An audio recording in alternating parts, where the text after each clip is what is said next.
The void was quiet tonight, if one could ever call the endless hum of plasma coils and the creak of ancient hull plates quiet. Somewhere within the bowels of an imperial freighter older than most planets, a man sat alone in a steel chamber lined with crates. The air was thick with dust, oil, and the faint scent of incense burned centuries ago to bless the machine spirits that no longer listened. He was a merchant. Not a noble rogue trader with fleets and banners, just a single, forgotten name etched on manifests that no one read. His life was a ledger of debts and destinations, an existence reduced to numbers. Each day, he catalogued goods that never truly belonged to him.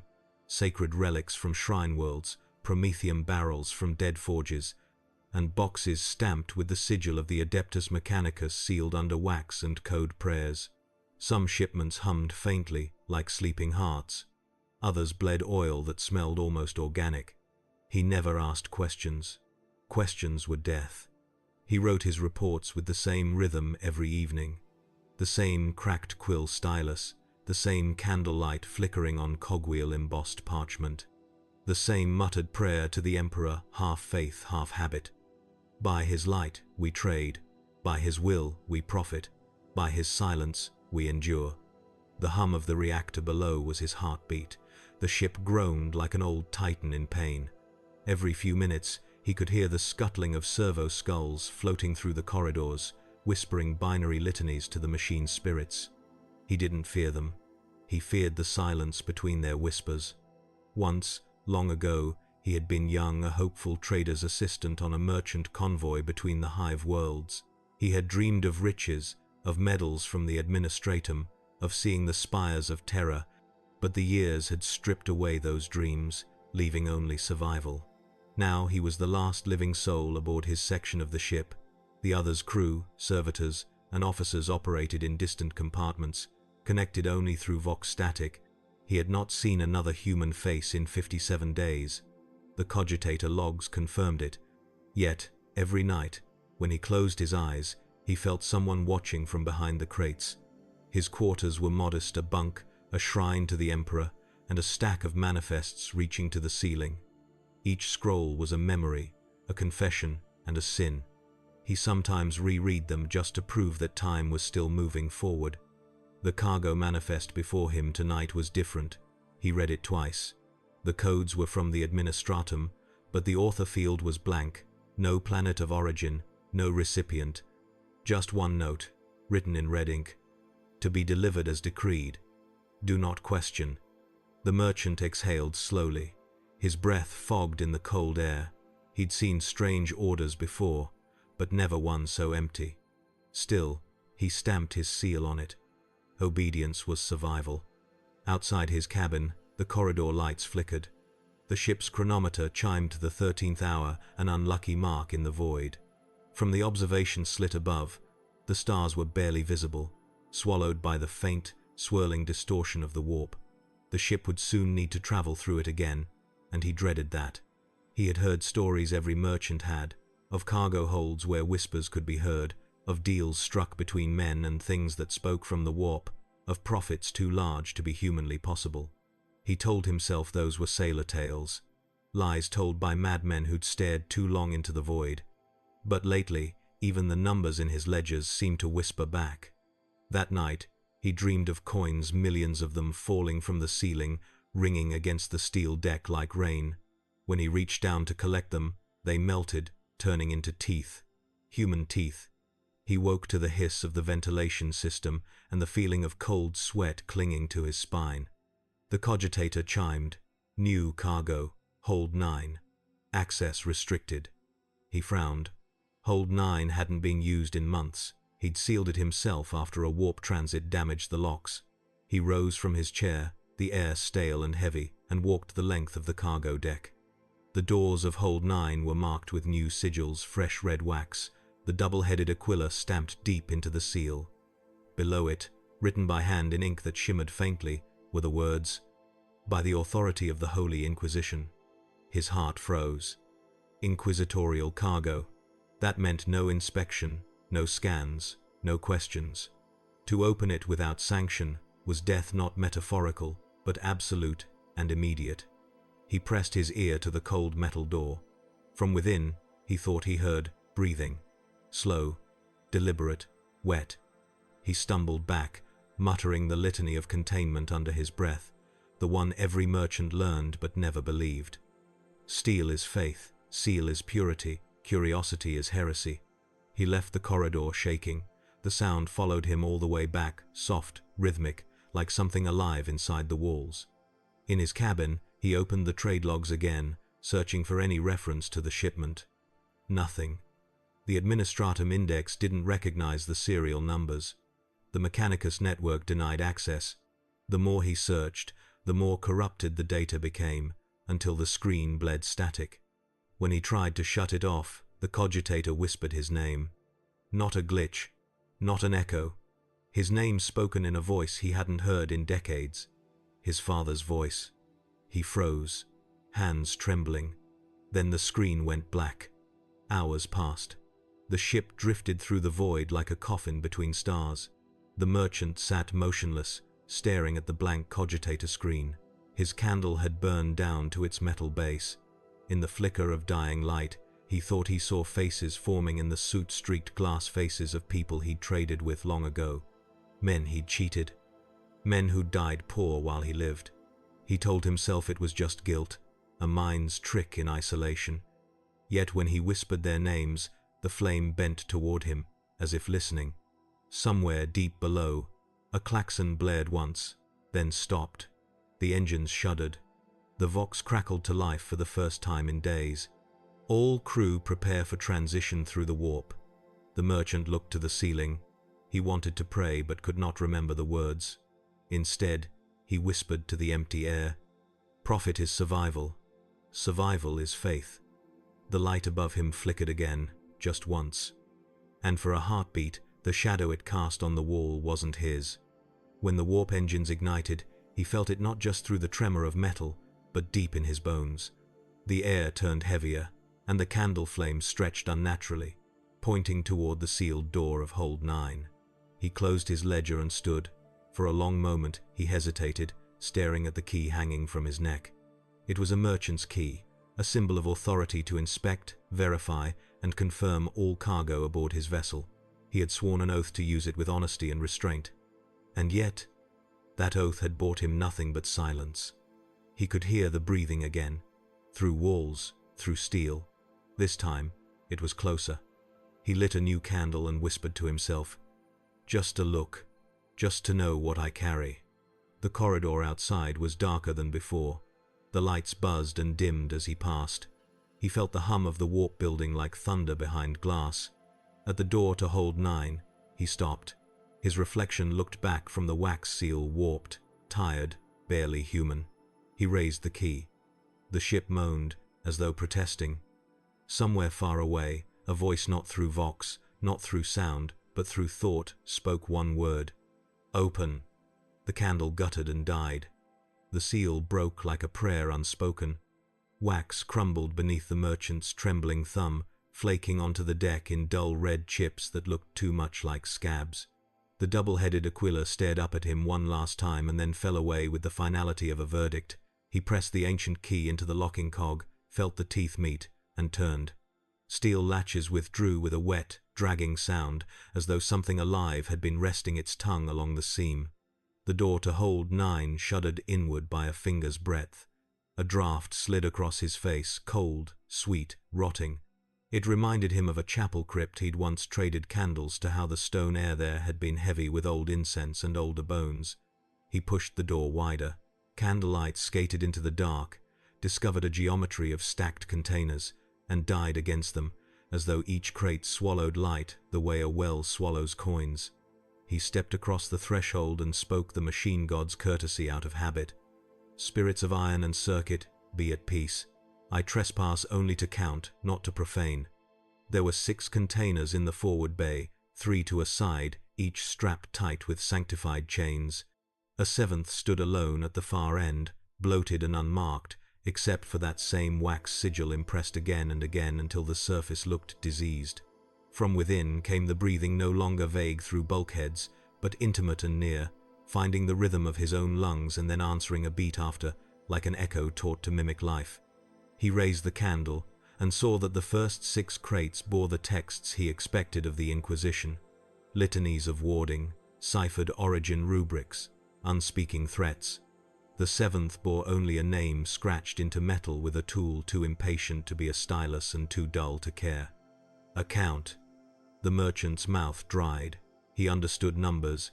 He had organized his entire reality into columns of debt and credit. This, then, was a message aimed at him. He was expected to open the ledger. He touched the crate. The metal was fever-warm. A tremor ran through it, not from the ship, but from within, like a sleeping animal adjusting its bones. He pulled his hand away and let the candlelight pool over the other 6. He should catalogue. He should do his job. He should not become a man who chased the wrong line down the page. But the 7th box inhaled, long and wet, and his candle flame curved toward it as if to be drawn inside. He set the candle on a crate, took out his coil of keys, and chose the one that was not on any manifest, the bad key, the one he had filed under miscellaneous because it was easier than filing it under temptation. It fit the crate woundingly well. He turned it and felt a small resistance, like a tooth catching, and then the lock surrendered. He lifted the lid. No light rose from within. The candle did not reach. It was as if the interior was a separate night entirely, one that acknowledged neither fire nor steel. He leaned closer, holding his breath so he would not have to hear the other breathing, and saw, at last, a bundle, cloth, dark and wax-stiff, wrapped around a narrow mass. He unrolled it with careful hands, counting the turns 1, 2, 3, until the last layer fell away and revealed not an idol, not a demon's relic, not even a weapon but a book. A ledger. Old. The leather was hairless and pale as scar tissue. Its corners were capped with thumb-darkened brass. He knew the weight of it before he lifted it, because all ledgers weighed the same, exactly as much as what they could not contain. He opened to the first page and found handwriting that was not quite handwriting.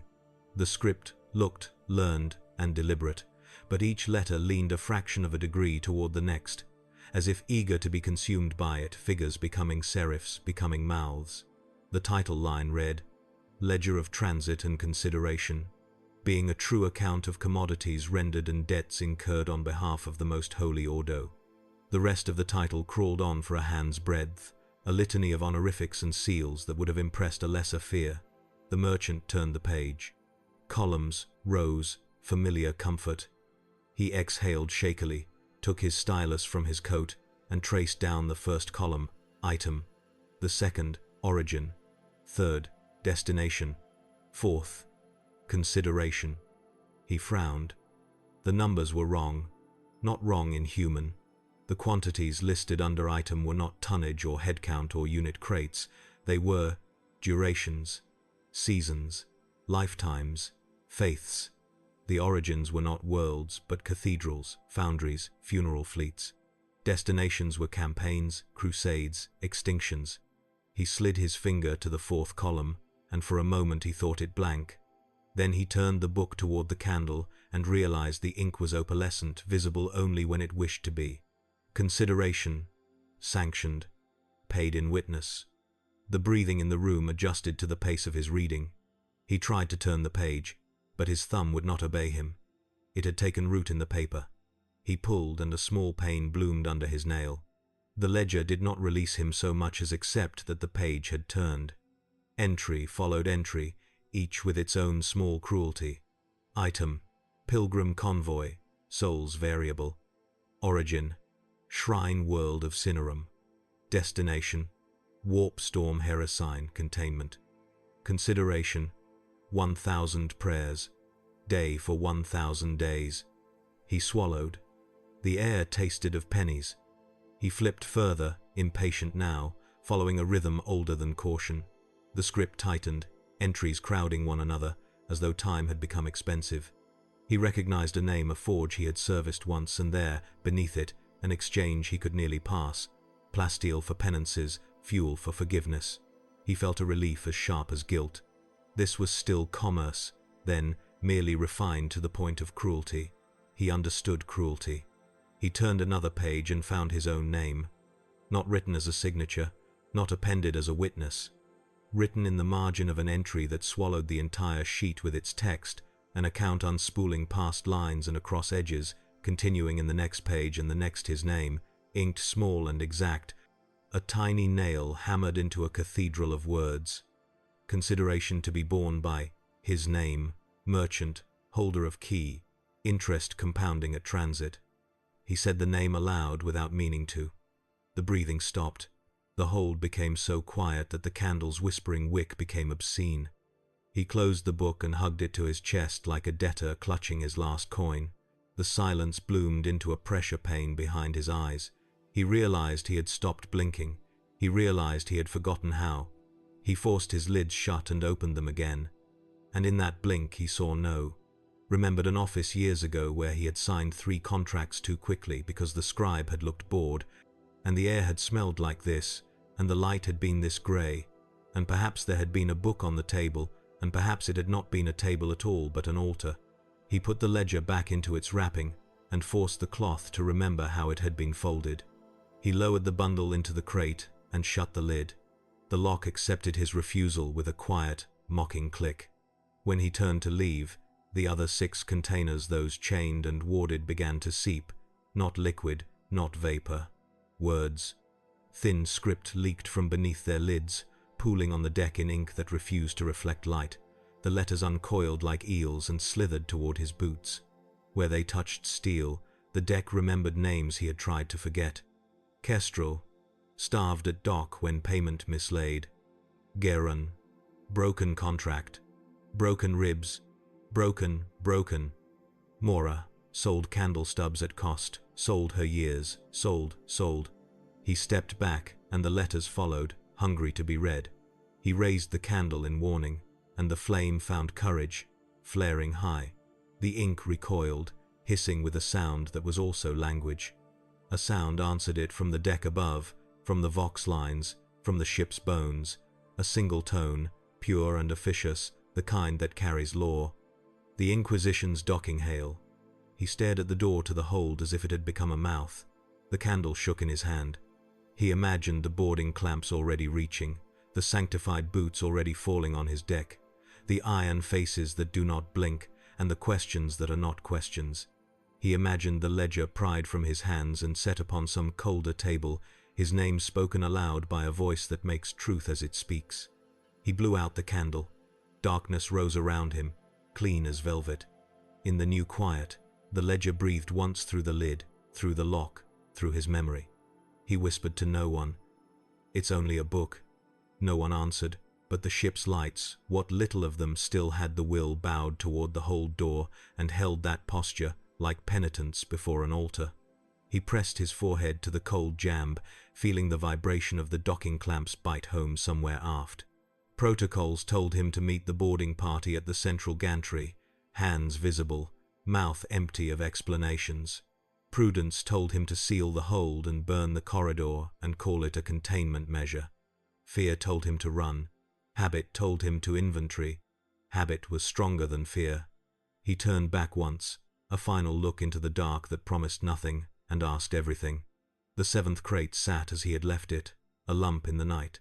The 6 radiated letters he pretended not to see. He stepped out and closed the door.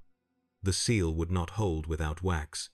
He pressed his thumb into the old red crumbs on the deck, warmed them in his palm, and smeared them along the seam, shaping them into an ugly mockery of an aquila. It would mean nothing to the Inquisition. It meant everything to him. As he walked the corridor, the ship's gravity fluctuated, the way it does when a navigator squints too hard at a new course. The vox lit for a moment with breath, and then with syllables. Open. He cut power to his personal vox and kept walking. He had opened enough for 1 hour. At the gantry he straightened his coat, smoothed the manifest scroll in his hand, and practiced his expression in the reflection of a cracked bulkhead. Dutiful, dim, disposable. The kind of man who carries crates and never opens them. The kind of man whose name is a smudge on a ledger. The kind of man who goes unseen. The kind of man the galaxy feeds on. Steel rang. The inner lock cycled. Incense announced what law had already become. The gantry fogged with blessed smoke as the air equalized. He braced for the first silhouette, gorgeted, helmed, haloed by the light of his own ship, turned into judgment. He lowered his eyes in reverence, because that was the safest way to hide. Behind him, too far to admit and too near to deny, something in Hold 9 exhaled exactly when he did, and then it kept exhaling as he ran out of breath. The first voice came the moment he sealed Hold 9. It was not a word, at least not in any language shaped by human tongues. It was a vibration that crawled beneath the hull plating and into the cavities of his teeth. A tremor that lingered too long, almost like an echo waiting for an answer. The merchant froze halfway down the corridor. His boots hovered above the grated deck, and the sound threaded through his bones like the hum of the ship's heart, but wrong. The engines had a rhythm, mechanical and loyal. This was organic, wet, slow. Then silence. He forced himself to move, one measured step after another, the echo of his footfalls pretending to be courage. Behind him, the corridor lights dimmed again, as though light itself feared being seen near that door. Back in his quarters, he set down his manifest scrolls. His hands refused to steady. He poured recaf from a flask, but the smell had soured. The metallic tang of it mingled with something else, the faint scent of salt, like seawater, like tears. He told himself it was nothing. Old pipes, stray echoes, a merchant's nerves. But when he sat, the whisper came again, this time through the Vox receiver on his desk. Static, then a pulse. 3 beats, pause, 3 again. Not random. Patterned, intelligent. He leaned forward, fingers brushing the dial, and a fragment of voice emerged from the distortion. Counting. Still counting. The words slithered into his ear, gentle, almost tender. His breath caught. He turned the dial again, nothing. Only the deep, electric ocean of the warp beyond. He shut off the Vox, but the voice continued. It was no longer coming from the receiver. It was coming from the walls. We counted you once, trader. Now you count for us. He rose too fast, chair clattering to the floor. The air in his cabin felt denser, like he was standing underwater. The candle on his desk guttered low, its flame bending toward the Vox port. Stop it. He whispered the words, but they carried no authority. The sound paused. Then came a reply mocking his own tone, perfect and precise. Stop it. The Vox clicked and went dead. He staggered into the corridor, breathing hard. Every instinct screamed to go to the bridge, to find another living soul, to speak to someone. But the ship was too large, too empty. And even if he did find another, what would he say? That the cargo was whispering through the hull? That a book had spoken his name? That was the kind of confession the Inquisition burned men for. So instead, he descended to the cargo decks again, candle in hand. The deeper he went, the louder it grew, not words anymore, but murmurs, prayers. 1,000 throats, whispering the same fragment of a litany, broken by static and breath. Profit is survival. Survival is faith. The same words he'd said every day. He felt sick. At Hold 9, he stopped. The door was shut, his false seal still smeared on the seam. The wax was wet again, as though fresh. His thumbprint gleamed red in the dimness. Something moved on the other side, a dragging sound, metal against metal. Then came another whisper, this one unmistakably his own voice, spoken from within. You've already opened it. The candle flame went black. He awoke hours later or seconds. He couldn't tell, curled against the bulkhead, the cold biting through his clothes. The emergency lights glowed faint amber now. No candle, no sound. Only the groan of distant machinery. Had he fainted? Dreamed? He rose, unsteady. His reflection in the polished hatch metal looked thinner, older, the eyes darker. Back in his quarters, the Vox receiver was on again, but instead of voices, it played, breathing. His own, recorded, looping endlessly. He pulled the plug from the wall. The sound continued. He covered the receiver with a cloth, then finally with his coat. The sound softened, but did not stop. We counted you once. Trader. He stopped sleeping. In the hours that followed, the ship changed around him. Corridors grew longer than before, doors appearing where none had been, vents sighing words instead of air. When he ate, the food tasted like dust and iron. When he wrote his trade notes, the ink on the parchment twisted into shapes he didn't recognize, letters bending into teeth. And always, always, the hum below, the endless mechanical chant of the ship's engines, now interrupted by the quiet exhale of something alive in the walls. He began to mark the sounds on a ledger, as if recording them might grant control. Hour 2. Murmurs between decks 4-5. Hour 3. Whispering through coolant pipes. Hour 5. Heartbeats sound near storage duct. He realized after several entries that he wasn't counting the sounds, he was counting the voices. They were growing, multiplying. By hour 12, he stopped writing. There were too many. He tried to pray. The words came out wrong. The Emperor's name felt distant, unreachable. His tongue stumbled on each syllable, as though his mouth had forgotten how to say holy. Something else slipped in unbidden. An answer to a prayer he hadn't finished. He hears all trades. He approves all debts. He dropped the rosary beads. They rolled across the floor, each one leaving behind a smear of dark ink instead of a shadow. That night, if time still had meaning, he returned to Hold 9. The Inquisition ship had not yet boarded. The docking clamps had disengaged hours ago, leaving only silence. Perhaps they'd changed course. Perhaps they had never existed at all. He approached the sealed door again, the whisper already rising like static through his bones. Merchant, merchant, ledger man. It wasn't one voice now. It was a choir. Some pleading, some mocking, some weeping. He pressed his palm against the cold metal. "What do you want?" he whispered. The answer came from everywhere. "The account." He shook his head violently. "No, it's sealed. I returned it." The air thickened. The door vibrated. "It remembers."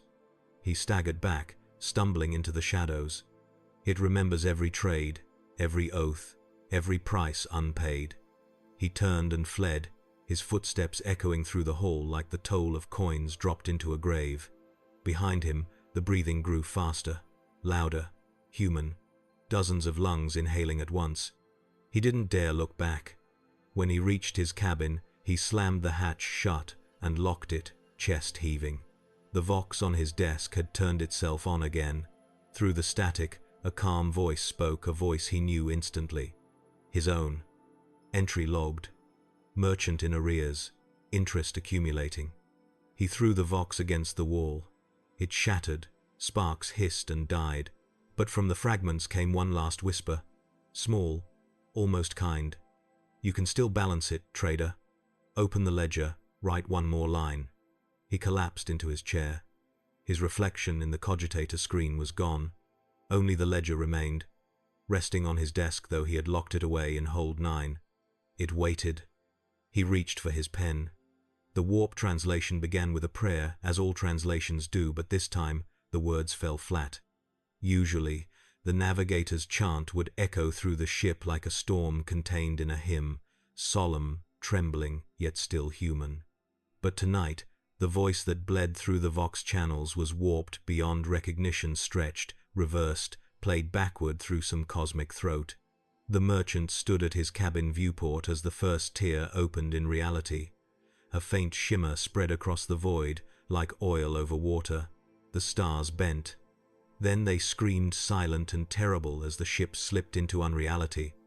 Gravity flickered. Candles died all at once. Then came the pressure. Not sound, not heat, but presence. Something massive, formless, pressing against the hull from the outside and the inside at once. The ship groaned as though it understood fear. He gripped the edge of the desk, knuckles white, breath shallow. The warp always unsettled him, but this was different. The last time he'd crossed the Immaterium, he'd been surrounded by crew, chatter, incense, smoke, human noise, the illusion of control. Now there was only silence. Silence that breathed. And in that silence, whispers began again, faint at first, like thoughts brushing against his ear. "You're being weighed." He turned sharply, heart hammering. No one there. The shadows along the corridor rippled like wet cloth. Every soul has its cost. He stumbled back, whispering a prayer he didn't believe. "By the God Emperor's light, May the veil hold. But the veil was already thinning. He tried to distract himself with ritual. He opened the cargo manifest and began recopying every entry by hand, as though transcription might tether him to sanity. But the letters would not stay still. The ink slid and rearranged itself. Item numbers turned into phrases. Words became sentences he hadn't written. The ship is not moving. The stars are inside. You sold more than you know. He slammed the ledger shut, pulse racing. The ink still moved, crawling under the parchment like worms beneath skin. The vox crackled again. Static. Then the voice of the navigator, breathless, fragmented. Course deviation we know. The warp it's aware of us. A scream. Metal tearing. The transmission cut. The lights flickered crimson. Emergency lumen strips cast the corridors in blood. The merchant ran, his steps echoing through the cargo decks, the smell of burning ozone thick in the air. At the junction to hold 9, the automatic locks disengaged with a hiss. The door stood ajar. He froze. The air leaking through was cold, impossibly so, frost blooming along the walls like veins. Beyond it, a faint glow pulsed rhythmically, like a heartbeat. He should have sealed the door. He should have burned the hold when he had the chance. But he stepped forward anyway, drawn by something deeper than curiosity, the terrible pull of debt. The light grew brighter. Not illumination awareness. The ledger sat in the center of the floor, open. Its pages fluttered, though there was no wind. Around it, faint outlines shimmered, figures made of smoke and memory. Shapes that resembled men, women, children, all bent in supplication toward the book. Their faces were blank, hollow cavities where eyes should have been. Their hands were raised in offering. Each one whispered a word. Trade. Then another voice, soft, smooth, familiar. You cross the sea of souls, merchant. The immaterium knows its own. He turned. Out of the shadows, a silhouette emerged, cloaked, mechanical, haloed in red lumen light. A tech priest, or something that wore the form of one. Servo arms writhed from its spine like iron serpents. The vox emitters in its throat flickered with binary static. Your vessel bleeds through reality, it said. Its value exceeds its cost. The merchant backed away. What are you? The figure tilted its head, metal joints clicking softly. A record. A transaction. A future you paid for. It pointed at the ledger. You signed the wrong column. He remembered then the contract on Terra years ago. The one that promised independent trade rights in perpetuity. He had signed it without reading the fine print.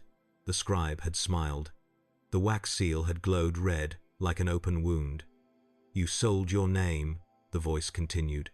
Now the warp claims the ledger of all that you bought in its shadow. He dropped to his knees, clutching his head. No, I only traded metal, fuel, relics. And men, the figure whispered. You moved the desperate across forbidden stars. You profited from faith. You trafficked hope. That is the oldest currency. The air rippled. The frozen hold filled with heat, now oppressive, suffocating. The faces of the spectral figures melted, reshaped, merged into one vast shadow looming over him. The Emperor counts thrones. The warp counts souls. He tried to run, but the deck beneath his feet rippled like liquid glass, holding him in place. His body felt heavier, as though invisible chains coiled around his limbs. The tech priest's voice deepened, becoming a chorus. You must pay what is owed. Then it was gone. The light imploded. The hold fell dark again, but not empty. He could feel movement in the black, crawling, breathing, whispering his ledger entries back to him, word by word. He fled the hold, sprinting through corridors that stretched impossibly long, doors opening and closing of their own accord. He turned a corner and saw a window to the void, except there was no void. Outside, the stars were gone. The ship drifted through an ocean of faces, billions of them, pale, silent, half-formed. Each one turned slowly toward the glass as he passed. Their eyes were holes. One of them had his face. He screamed. By the time he reached the bridge, half the control panels were dead. The astropath was slumped over, eyes burned white. The navigator's chair was empty. Only the cogitator flickered, endlessly repeating the same line of text. Cargo value, unbounded. Consideration, unpaid. He collapsed beside the console, whispering to the machine spirit as though begging a god.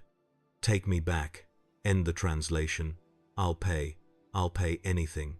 The cogitator responded in a new voice, smooth, mechanical, yet eerily familiar. Confirmed. Final payment authorized. He froze. Payment? A red light ignited above him, warning rune, or execution order, he could not tell. The engines roared. Then stillness.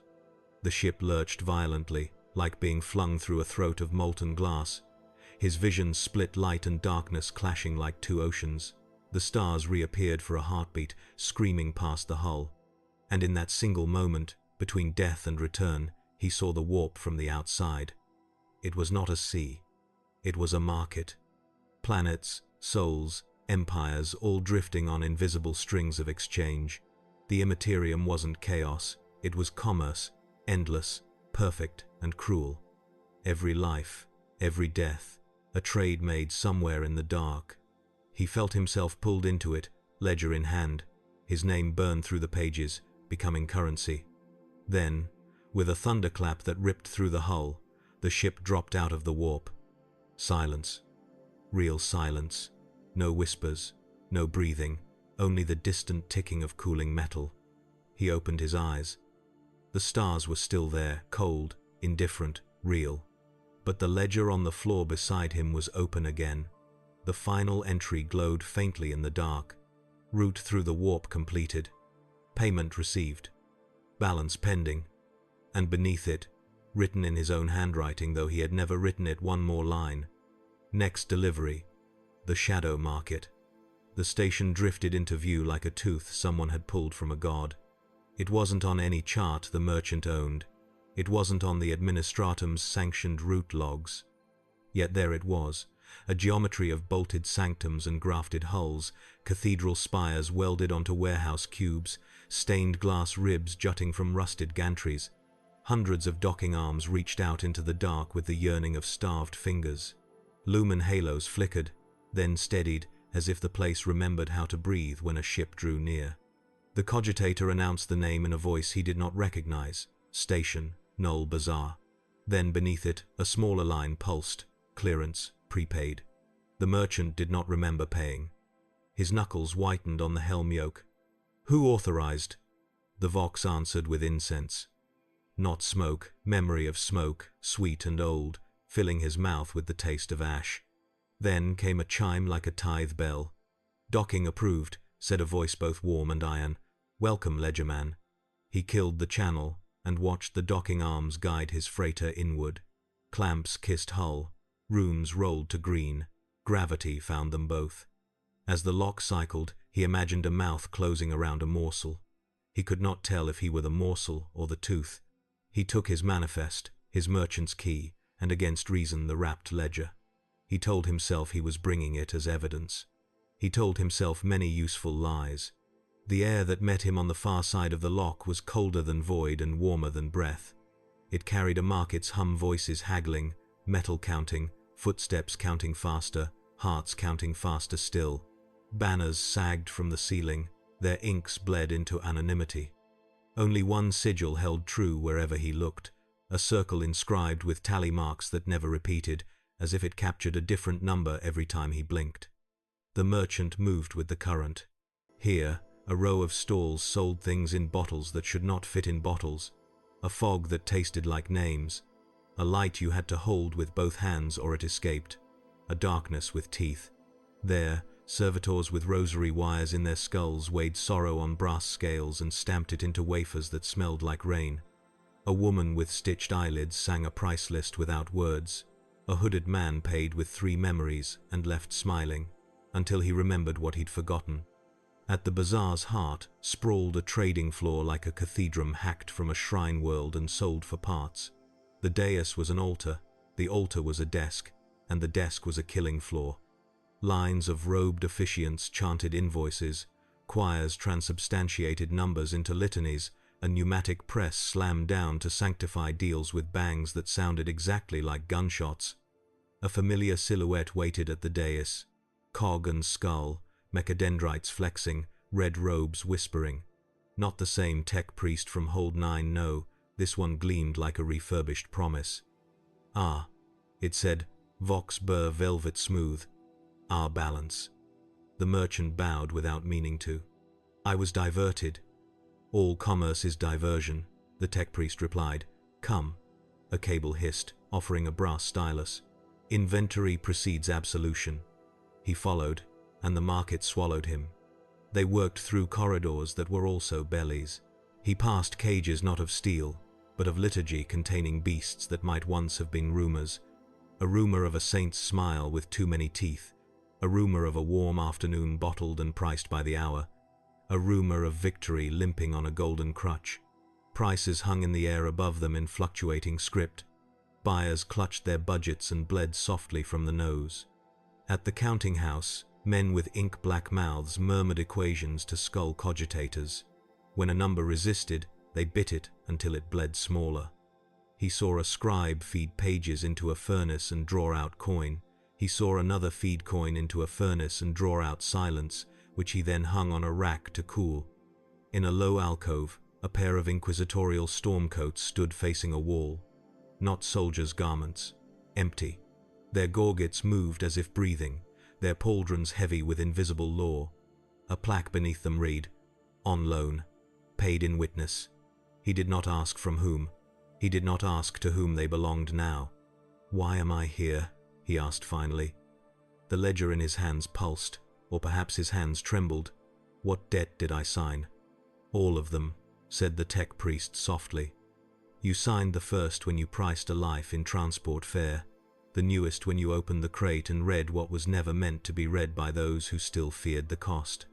They stopped at a window overlooking a hangar where ships docked in impossible ways, stern to stern, hatch to hymnal, oath to orbit. Contracts were being winched along lines like prayers. A child ran past the glass on the far side, no air, no suit, dragging a cart of tithes behind him. He glanced up, and his eyes were coins with holes burned through the center. The merchant gagged. This isn't imperial, this isn't. Oh, ledger man, the tech priest crooned. Imperial is a badge on commerce too vast and old to hang a single name upon. It nodded toward the trading floor. Do you think the god emperor shepherds only souls? He shepherds ledgers.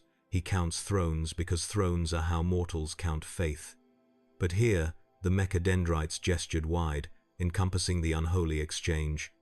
Here we count what mortals pretend not to count.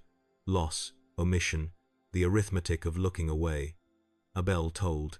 Traders knelt. A procession of officiants bore in a new lot beneath veils of chainmail silk. The merchants smelled ship oil and old roses. The veils lifted. Crates, 6 of them, chained with sanctified iron, a 7th, bloated, wax-scarred. His stomach turned. He could feel the breath inside the 7th, matching his own, 1 beat behind. No, he whispered. Yes, the tech priest said, pleased. Consistency is the mother of trust. An auctioneer with a voice like breaking glass began the call. Lot 7, account, considerations variable, liabilities compounding. Shall we entertain a first prayer? Hands rose. So did blades. So did rosaries that had acquired teeth somewhere along the line. Numbers splashed in the air, red and gold and black. The merchant tasted penny metal again and realized he was grinding his teeth to stay awake. The ledger warmed against his palm. Bid, said something that might have been his reflection in the brass. Or be bid for. He glanced down. The book had opened itself to an empty page. Its margins crawled with figures like ants. At the top, in crisp letters that did not waver, a header wrote itself. Settlement, Null Bazaar. Seller, his name.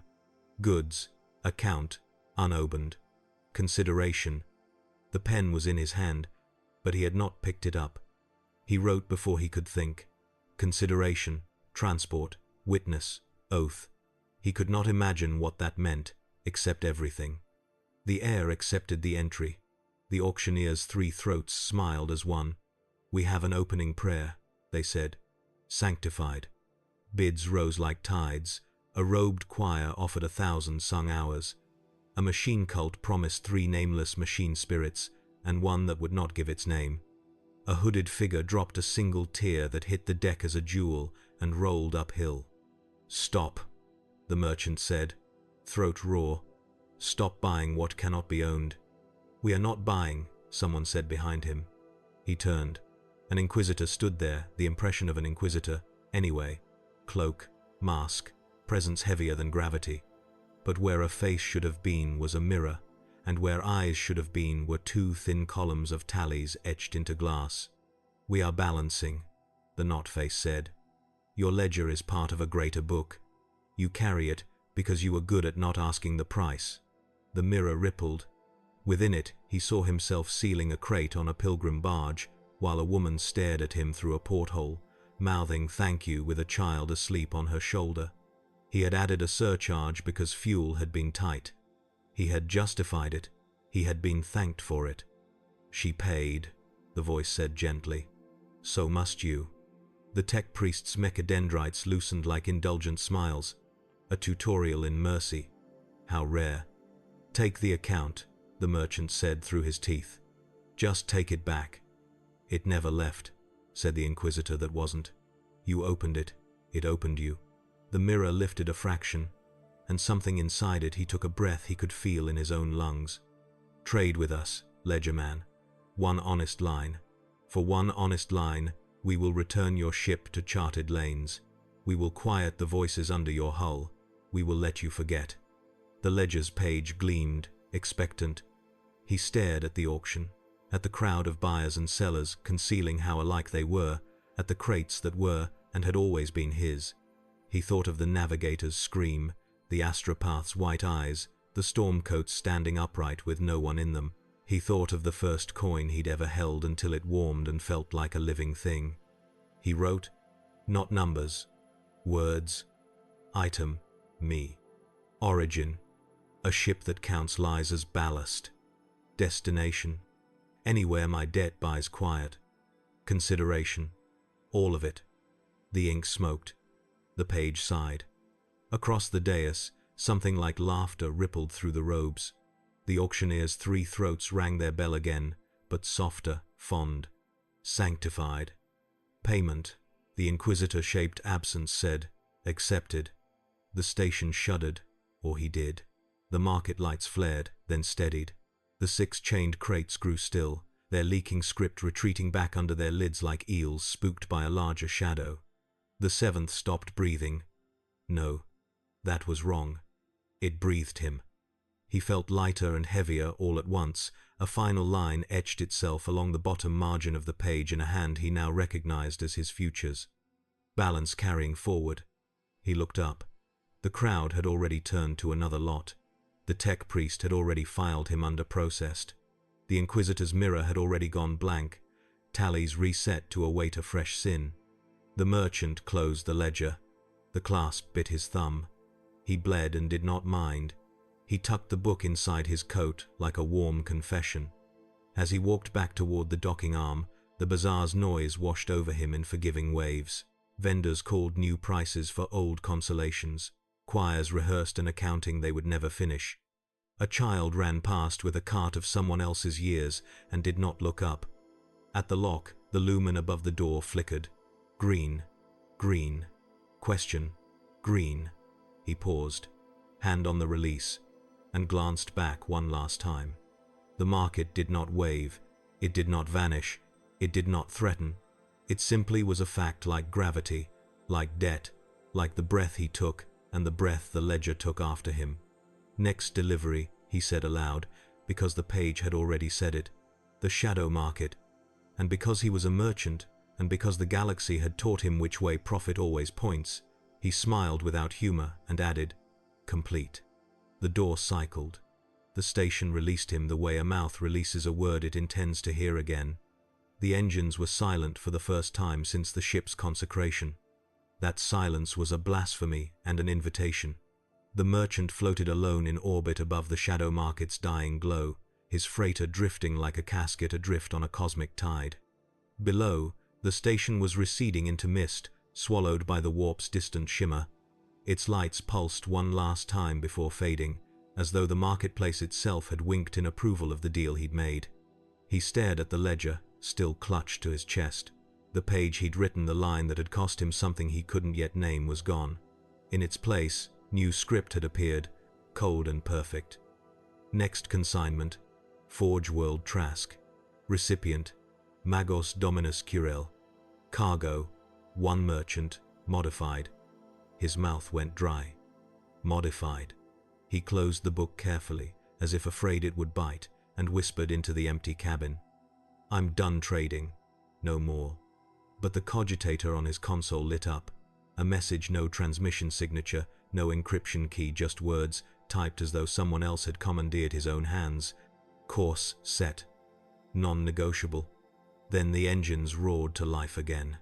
He reached Forge World Trask 3 days later, if days still meant anything in a universe where warp storms laughed at clocks. The world unfolded below him in the color of rusted blood. Entire continents glowed with industry, rivers of molten metal carved valleys of fire, smoke rose high enough to pierce the void. The Mechanicus ruled here. The air was machine oil. The stars hummed with logic. The docking platform rose like the spire of a cathedral that had forgotten God but still remembered worship. Dozens of servitors awaited him, flayed flesh and brass limbs, chanting liturgies of calibration. Their mouths did not move, yet their words filled the vox. Welcome, transaction. They escorted him to the central forge, a place where gravity bowed to machinery. The walls pulsed faintly, living metal breathing with hydraulic rhythm. He could smell ozone and sanctified blood. Then he saw her, Magos Dominus Curel. Half machine, half cathedral, entirely terrifying. Her upper body still bore the echo of a woman once human, but her spine had become a column of pistons and gears that rooted her into the floor. A halo of cogitator screens circled her skull, each displaying a different image. Flayed schematics of human anatomy, trade manifests, prayers written in binary flame. When she spoke, the sound was a choir of modulated whispers. Merchant, you bring the account. He hesitated. I bring a debt, a distinction without difference. Her mechadendrites coiled like serpents, clicking against the floor. One extended toward him and brushed his temple. He shuddered. The contact was electric, intimate, invasive. Images flooded his mind. Ledgers upon ledgers, mountains of data, transactions stretching across centuries. She was reading him. Ah, she said, the shadow market has stamped you. They only brand what they intend to keep, yet they send you here. How efficient. He tried to pull away. I'm not for sale. Incorrect. You are the sale. The ledger confirms it. Her mechanical eyes rotated in opposite directions. On one of her screens, his name appeared, coded in red. A single notation followed. Asset pending integration. Integration into what? He demanded. Into purpose. 2 servitors stepped forward. Their torsos were open, revealing sockets shaped like coffins. You misunderstand the Mechanicus, Curel said. We do not worship machines because they are holy. We worship them because they remember. She gestured to the massive data vault behind her, its surface covered in billions of etched names. Every trade, every sin, every whispered deal, all are stored in the Omnissiah's archive. You have been recorded. You are now a memory that can be put to use. The servitors reached for him. He backed away, clutching the ledger. No, I'm a man, not a machine. Man and machine are functions of the same equation, Curel replied serenely. You are data-wearing meat. We merely intend to free the data. He fled. Through hallways of pistons and red mist, through corridors where chanting echoes came not from mouths but from the vibration of the metal itself. The Mechanicus were watching through every conduit, every lumen, every wire. His heartbeat had become a transmission. He ducked into a maintenance shaft. The air smelled of molten copper. Somewhere far above, sirens howled a mechanical hymn of pursuit. The ledger in his hands began to hum, faintly. When he looked down, a new line had written itself. Offer received. Counter-proposal available. He didn't think. He simply whispered, yes. The world froze. The lights dimmed. For a single, impossible heartbeat, everything around him, sound, motion, gravity, ceased to exist. Then a voice, smooth and venomous, purred through the stillness. "You seek escape, merchant, but escape is another trade. I'll pay," he whispered. "Whatever it takes. Payment is easy. Ownership is harder." The metal beneath him liquefied, forming a mirror. In it, he saw his reflection, but different. His eyes glowed with binary fire. Tubes pulsed under his skin. His veins mapped like circuits. "You offer your flesh," the voice said. "You offer your mind. We offer freedom from purpose. Who are you?" "The Mechanicus name us disruption. The Inquisition calls us blasphemy. The market calls us profitless. But you may call us dark logic." He felt something cold slide into his thoughts, like a whisper of code threading through consciousness. "Will you sign, merchant?" He hesitated, then nodded. "Yes." The ledger burned. Pages turned to ash and reformed in his hands, heavier now, humming with an alien pulse. The mirror shattered. The world snapped back into motion. When he awoke, he was back in the forge chamber. But Quirrell was gone. The servitors lay dismantled, wires coiled like entrails. Sparks danced across the ruined floor. The lights pulsed weakly, as if the forge itself were gasping for breath. He looked down at his hands and froze. Thin filaments of black metal now laced his veins, glinting beneath the skin like veins of mercury. When he moved, his joints whispered in binary. His reflection in the shattered steel floor was no longer fully human. The ledger's first page opened itself again. The words had changed once more. Contract revised, ownership transferred, vessel modified. Designation, hybrid entity Mechanicus disruption node. He understood, dimly, what he had done. He had traded one form of servitude for another, escaped the Mechanicus only to become their heresy. The ship's vox crackled to life. "Course plotted," it said in his own voice. "Next stop. The cargo speaks." He exhaled slowly. The sound came out mechanical, vibrating with harmonics no human throat should produce. He whispered into the darkness, to whatever now lived inside him. "What are you turning me into?" And the answer came from everywhere at once, through the walls, through the circuits, through his own pulse. "A better merchant." He returned to his ship with a new gravity in his bones. Filaments of black metal whispered beneath his skin, as if the veins themselves had learned to calculate. Every lumen along the gantry seemed to bow as he passed, recognizing not the man but the designation he now carried, the ledger's latest inscription made flesh. He felt the hull greet him through the soles of his boots, a faint, affectionate thrum, like an animal that had learned its master's footfall and forgiven him everything. Forgiveness, he thought, was merely debt under a softer name. Hold 9 waited like a sealed confession. The corridor lamps dimmed in sequence as he approached, not failing but deigning to spare light, liturgical economy. The false wax seal he had smeared there days ago lay cracked and flaking, a parody of authority. He placed his palm on the hatch. It opened without asking. Cold breathed out. The dark inside had changed, not black, but dense, thick with unspent words. He stepped through, and the door closed like a lid on a secret. At first, he heard only the ship. Then he heard the crate. Not the chains around it, nor the metal that made it. He heard the interior, an articulate hush. The 7th box, bloated, wax-scarred, sat where he'd left it, but he understood now that he had never left it. Some things follow, even when they appear to stay. The ledger in his arms warmed, and the page turned of its own will. Interface available, wrote a hand he could no longer pretend was not his. "Do you wish to hear the inventory?" "Inventory," he said aloud, because speaking was a ritual, and rituals make murder feel tidy. The crate exhaled. "One prayer mislabeled as patience," said a voice that could have been wind over a grave. 3 seasons of a pilgrim's life shaved thin and sold as transit time. 9 crates of relics, 7 of which are fakes, 1 of which is real, and 1 of which is real because you believed it was. The merchant swallowed. "Who speaks?" "You do," said the voice gently. "We are only your book learning to talk back." Another voice layered beneath it, warmer. A tradesman's baritone worn smooth by bargaining stalls and cold mornings. His own, from years ago. Profit is survival. Survival is faith. He flinched. Stop using my voice. We are inventorying, nothing more. The tone remained cordial, almost kind. Would you like the remainder expressed in numbers or names?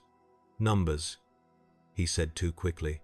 The crate laughed a small, paper-cut sound. Coward's unit. Very well. 1,000 prayers a day for 1,000 days. Interest compounding at witness. The ledger chimed inside his skull. Something bright skittered along the filaments in his wrists, the new machine in him counting faster than language. He understood the sum in a way that had nothing to do with arithmetic and everything to do with weight. Show me, he said, and already regretted it. The lid did not rise. The hold did. The bulkheads extended upward until they were cathedral high. The deck receded until it was plaza wide. Shadows resolved into stalls, the shadow market remembered inside the ship, or perhaps the ship remembered inside the market. He saw the 6 chained crates bleeding script that slithered across the floor toward him in patient rivulets. He saw the Inquisitor's mirror where a face should be. He saw the tech priest whose mouth had been an archive. Not past, said the cargo, reading his fear. Just present, clarified. We speak what is, not what was. The merchant felt the Mechanicus gift flex under his skin, dark logic humming like a forbidden benediction. He watched words coil into figures and figures into faces. A tally mark held his gaze, then split open like a wound and became a door. He stepped through. He stood in a loading bay he recognized and had never seen. A woman held a child to her shoulder, whispering thank yous into the condensation fogging the porthole. He remembered the surcharge. He remembered the excuse about fuel lines and pirates. He remembered meaning it. He remembered not meaning the harm. Inventory. 2 human lives transported. Marginal cost increased by fear. Net profit reclassified as prayer. The voice was still courteous. Payment method. Witness. Stop, he whispered. We cannot, said the crate. We only finish what you began. He lurched backward and struck something unyielding. A hand steadied him, his hand belonging to nobody but the room's memory of him. He shook it off.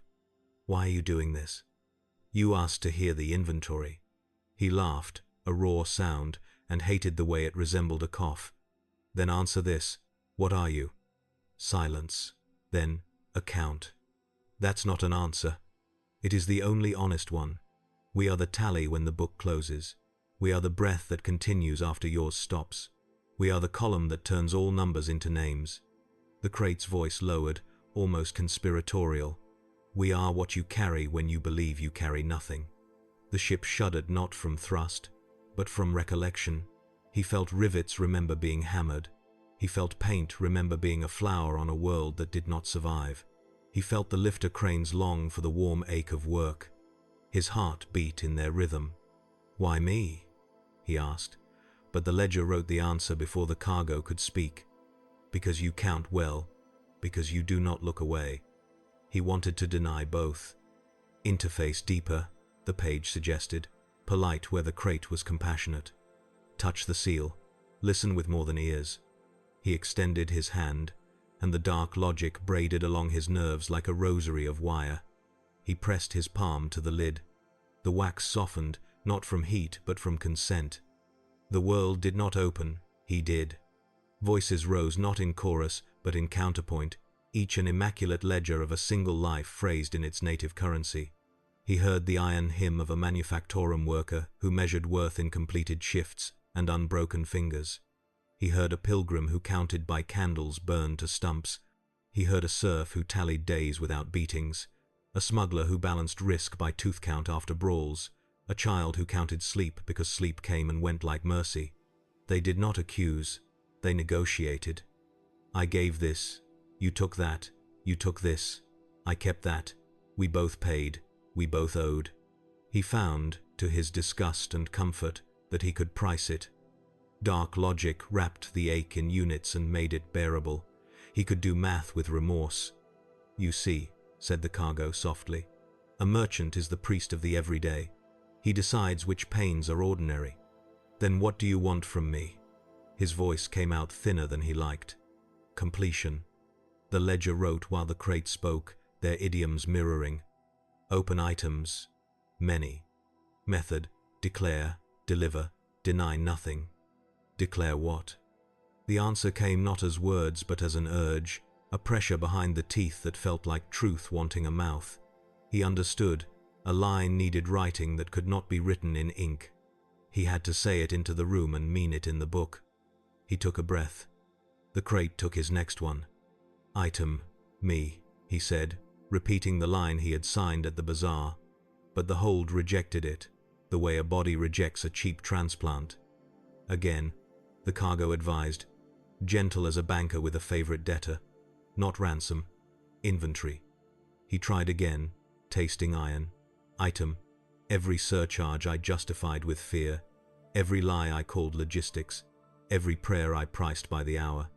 The hatch metal beneath his palm vibrated not approval, not yet, but attention. Origin. A ship that counted profit as penance. The attention deepened. Destination. He hesitated, because he had none. Trade routes had replaced futures. Futures had replaced names. Say the quiet destination, murmured the crate, where all debts go when they are done pretending to be numbers. His mouth found it before his mind did. Destination. Witness. The deck's rivets rang, once, like a coin struck true. Consideration. The voice prompted, and now he heard kindness hiding like a lender's smile. What will you pay that is not currency? He closed his eyes. When he opened them, he could see the faces again, but they were closer now and less spectral. They were only people. He thought of the woman with the child and the surcharge. He thought of how she had thanked him anyway and made him a liar to his own arithmetic. Consideration, he said, and he felt the words gouge something tender on their way out, is to keep remembering when forgetting would be cheaper. The ledger sighed. The crate breathed. The ship listened. Lines wrote themselves across the open page, but not in ink. In witness. Memories threaded into script. A dockworker's broken thumb he'd ignored because the cargo had to make schedule. A priest's relic he'd delivered late, arriving just in time for the faithful to mistake absence for miracle. The time he had written lost to hide a theft committed in the name of survival. Each inscribed, each accepted, each placed not under credit or debit, but a third column he had never seen as a child of markets.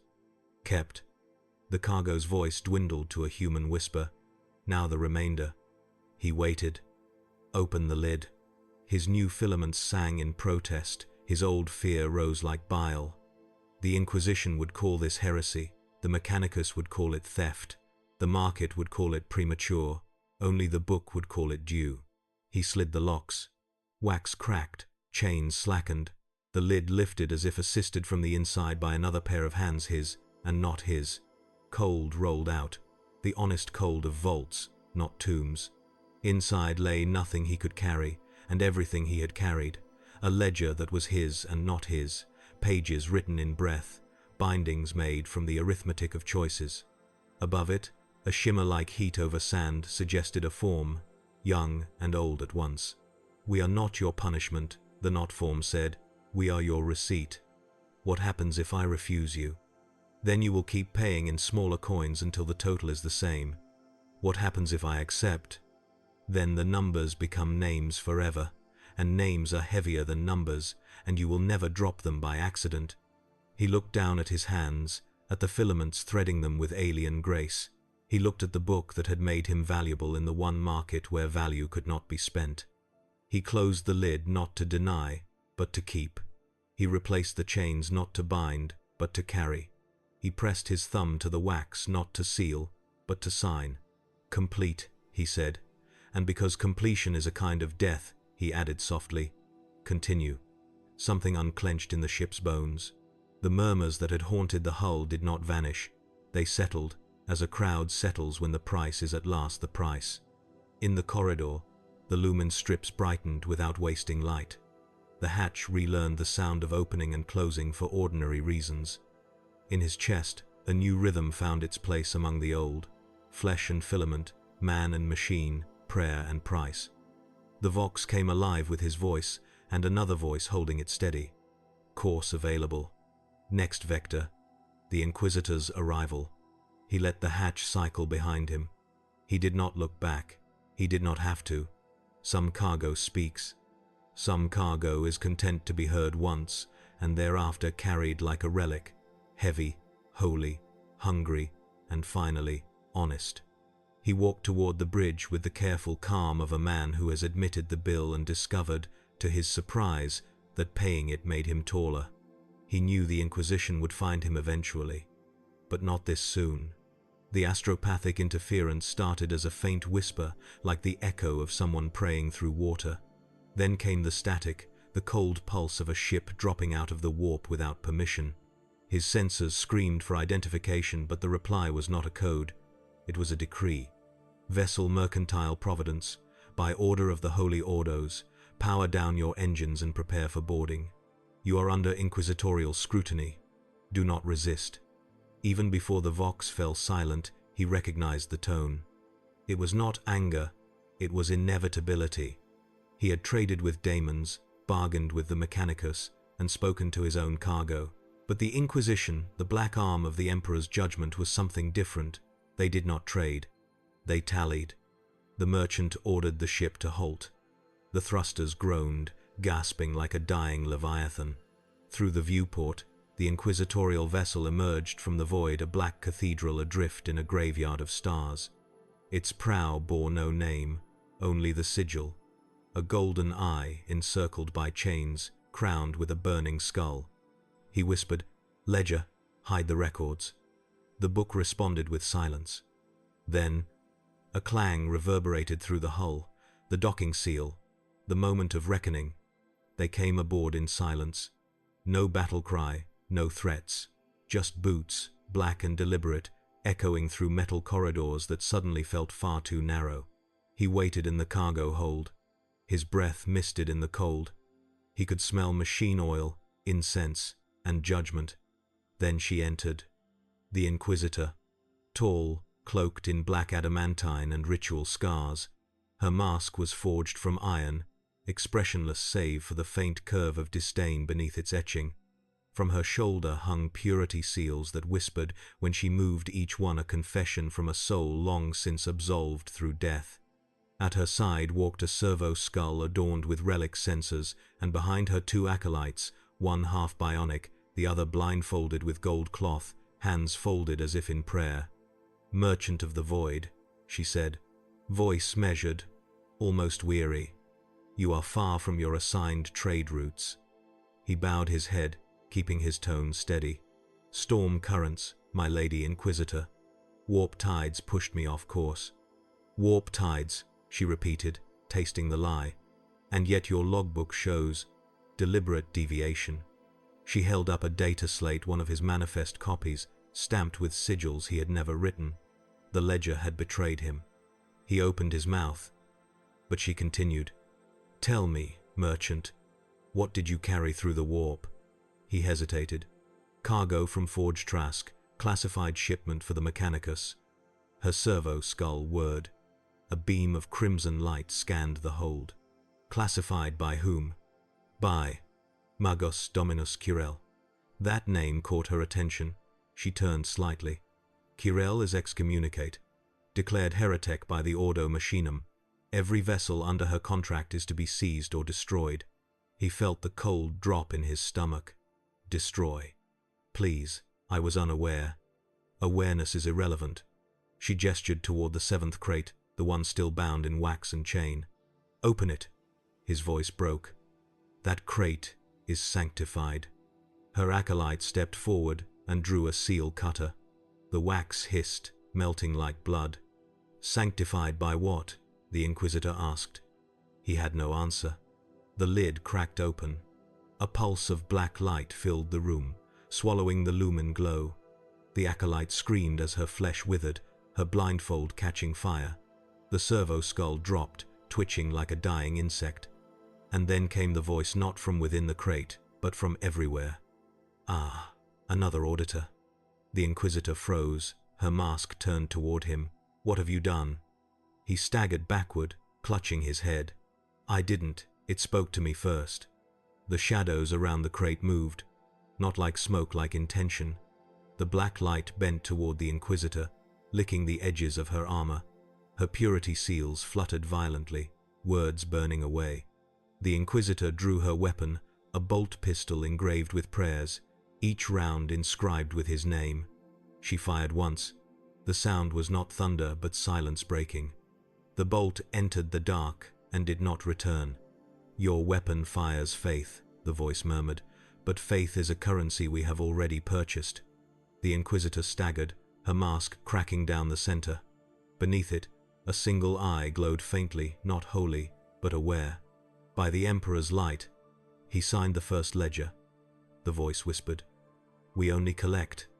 The cargo erupted, the hold filled with the sound of contracts tearing pages and screams indistinguishable. The merchant fell to his knees, his veins burned with the hum of Mechanicus filaments. The ledger in his hands trembled like a living heart. The Inquisitor's acolyte reached for him, mouth open in silent prayer, and turned to Salt. He shouted through the chaos, "Make it stop. You'll kill us all." "We?" said the voice. "You are already paid for." The Inquisitor, half kneeling, raised her hand toward him.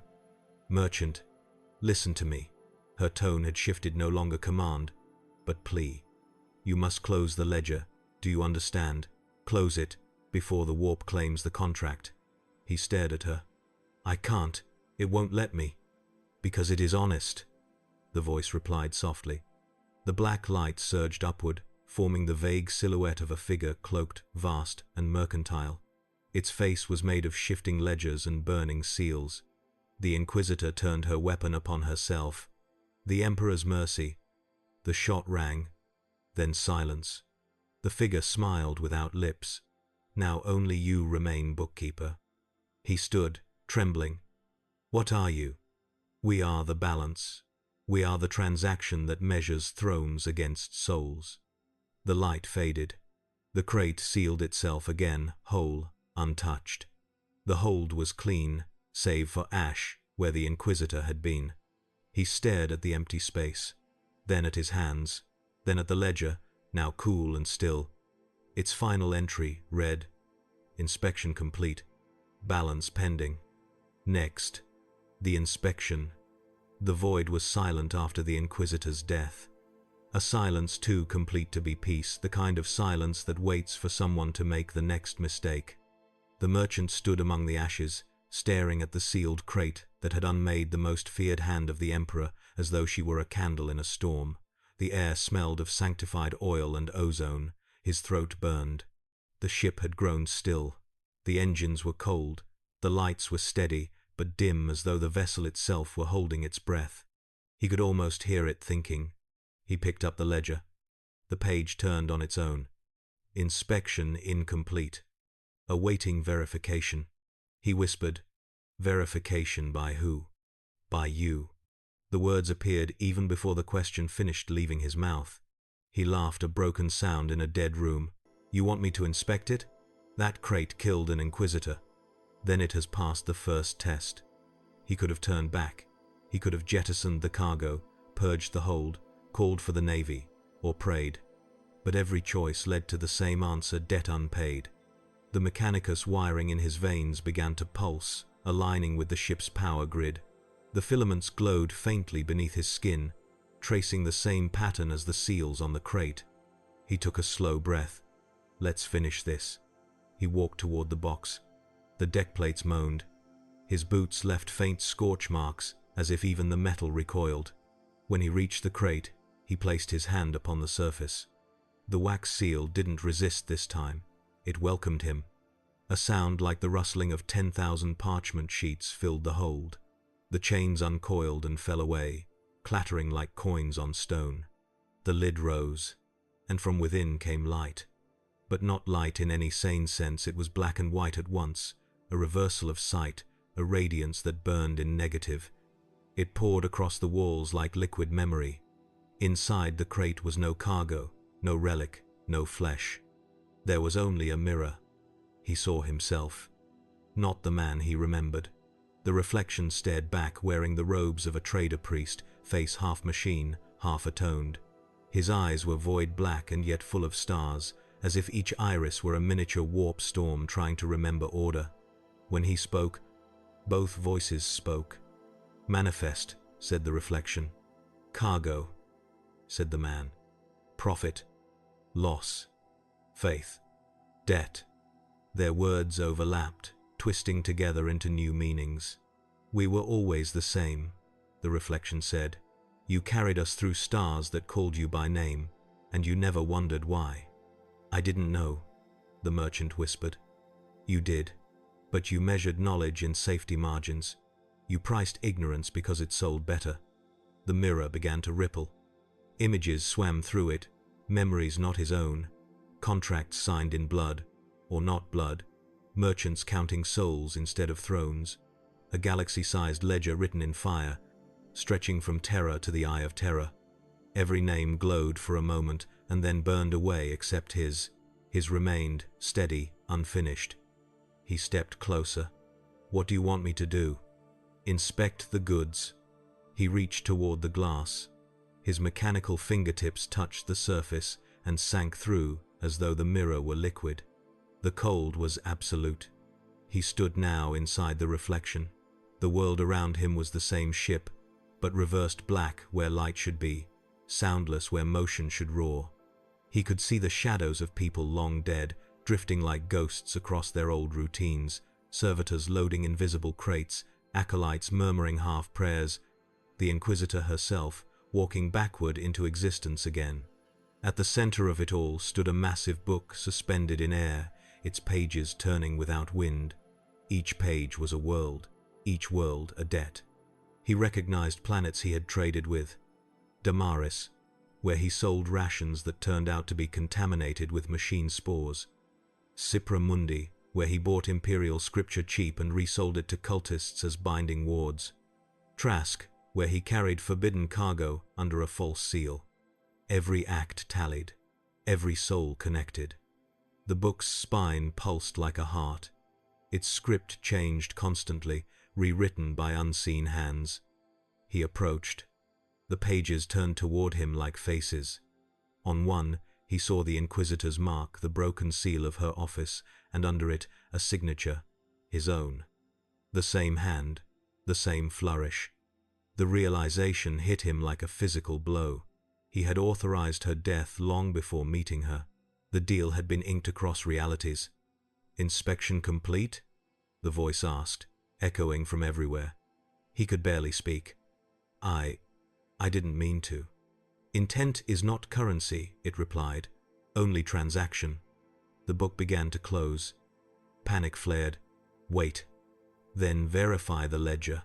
Sign and be bound, or leave and be debt eternal." He hesitated, and that was his mistake. The reflection stepped forward from the mirror and placed its hand upon his chest. It felt like a heartbeat made of molten iron. "You inspected," it said softly. "Now you inventory."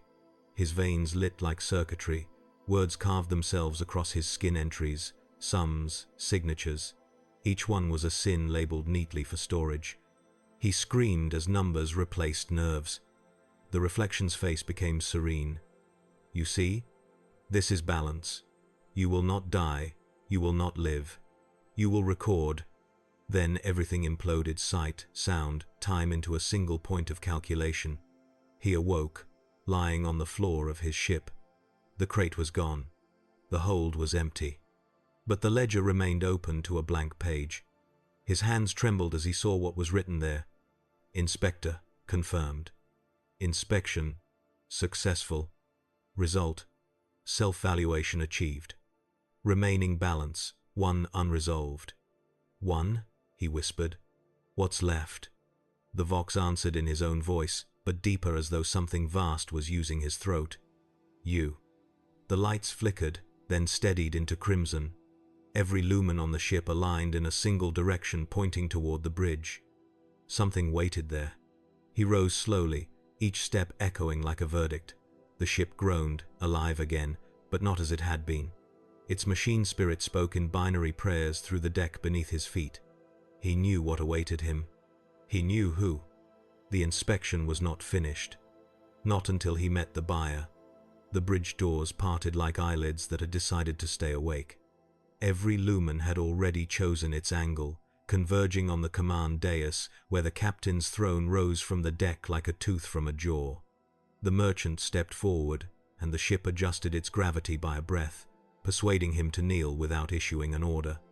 The buyer was waiting. Not a man, not a daemon. A shape assembled from familiar things: wax seals, tally slashes, fragments of purity parchment that fluttered in a wind the void could not provide. It wore a cloak of stamped invoices. Its face was a polished plaque that reflected only whoever stood before it, his face, graded in columnar shadow. "Ledger man," said the buyer, voice mild as the inside of a vault. "Delivery accepted. Payment outstanding." The merchant's throat clicked. "Whose payment?" "Yours, of course. The market pays its debts. It expects the same from its priests." "I'm not." "You are. You authenticate suffering. You set it to scale and call it normal. A priest of the everyday." The ship's machine spirit breathed through the consoles in binary benediction. Screens woke without permission and presented the tally he already knew and could not bear to read. Cargo value: unbounded. Consideration: unpaid. Remainder: one unresolved. He touched the arm of the throne. It was warm, like a patient animal hiding a wound. "What is the remainder?" "You," said the buyer gently, "the instrument that made the other sums possible." He forced a smile that felt like a scar, trying to remember the shape of skin. "Then, name your price." "Ah." The buyer's cloak rustled paper on paper, contract against contract. "We do not name prices. We reveal them. That is the difference between us and thieves." The plaque face brightened. Around the bridge, the air concentrated as a lens concentrates light. It smelled like hot coin and old prayers. The Vox channel opened on its own. Distant, countless throats whispered into a single syllable that rhymed with mine no matter what language you knew.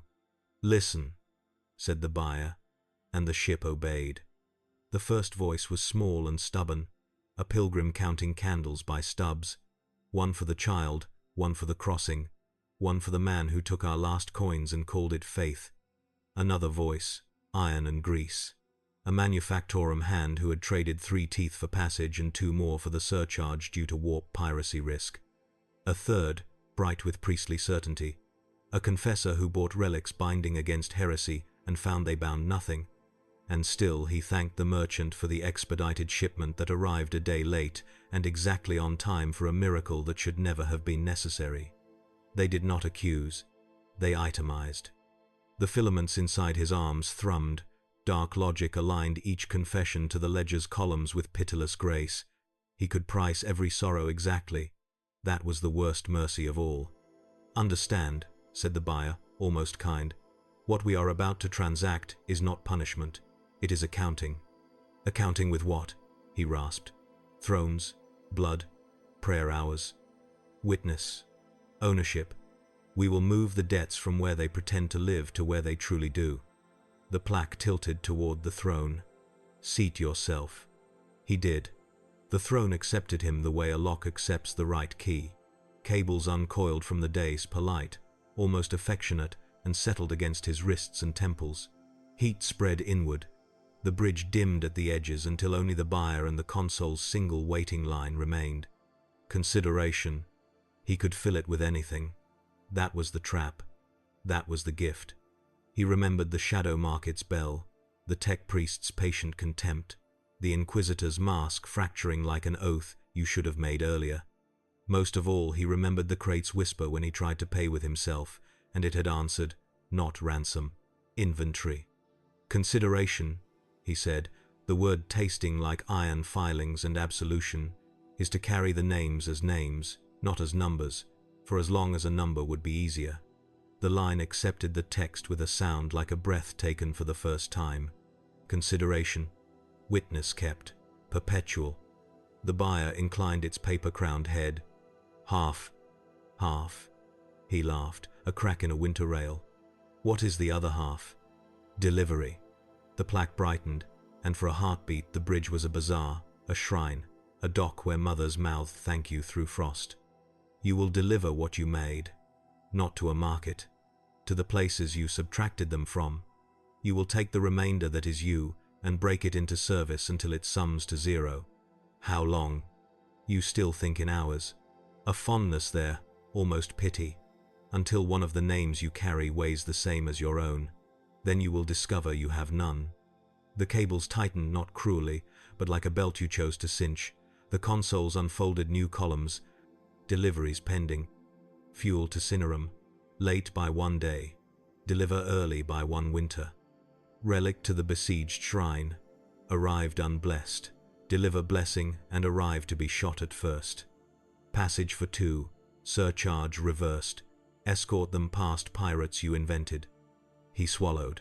I am one man on one ship. You were never only one of anything.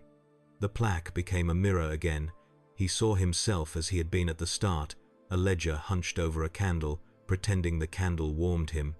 He saw himself as he was now, veins lit with wire, eyes reflecting columns he could no longer pretend not to read. He saw one more self a possibility walking among crowds who did not know they were being repaid and would not thank anyone if they did. He set his hands on the console. The ship consented. The stars flowed like numbers spent. And the souls? He asked softly. The deal says souls? Trades always do, said the buyer. Thrones are only the paper, souls are the ink. But what is a soul except what it keeps? Then this, he nodded at the console, the cables, the ache blooming at the base of his skull. This is a purchase, a return. The buyer's cloak rustled. Somewhere deep in the hull, chains rewrote themselves into ribbons. Every time you refused to know a name, you sold a fraction of your own. We are merely buying it back on your behalf at the only price the market respects. The ledger in his lap opened to a new page. The header wrote itself. Transaction of souls. Execution commenced. The lights shifted from crimson to the honest color of engine flame.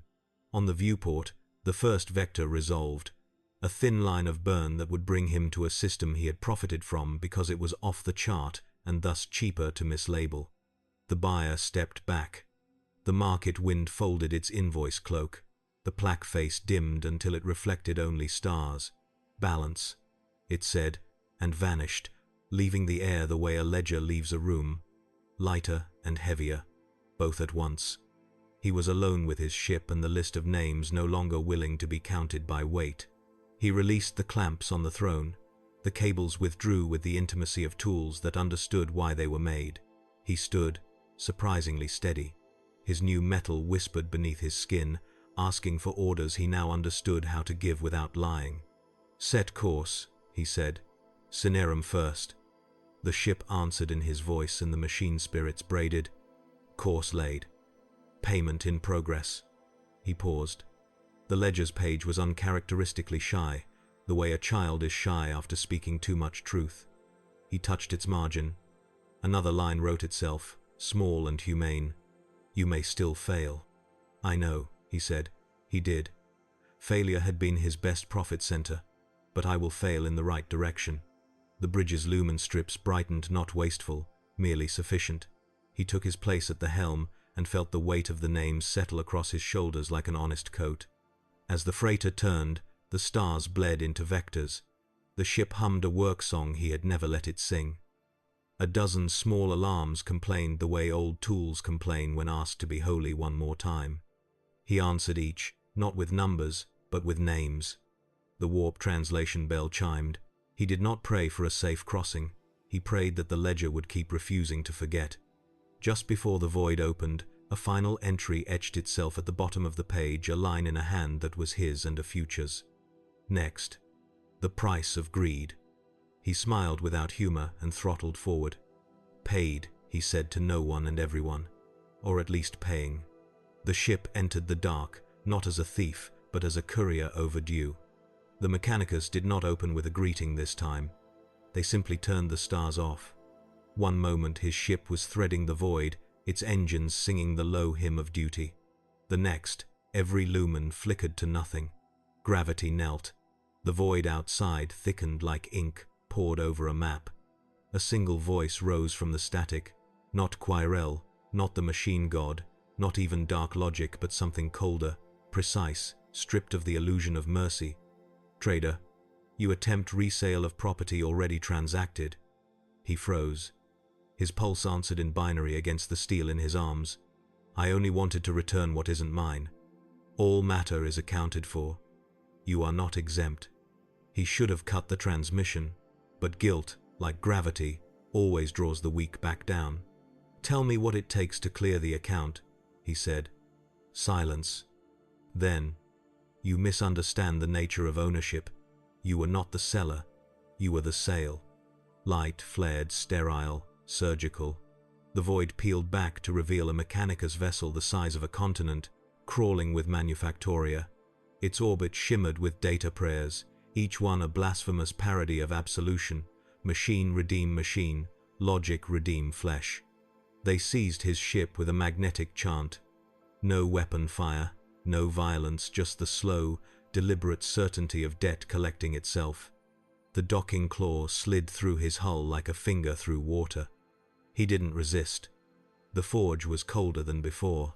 Magos Kirel awaited him, or perhaps something that had once used her shape.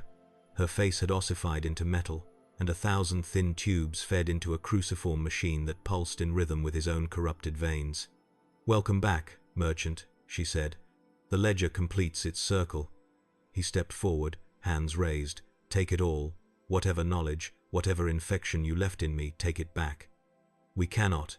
You are now infrastructure." Her mechadendrites extended, brushing against the filaments beneath his skin. Sparks leapt where metal met metal.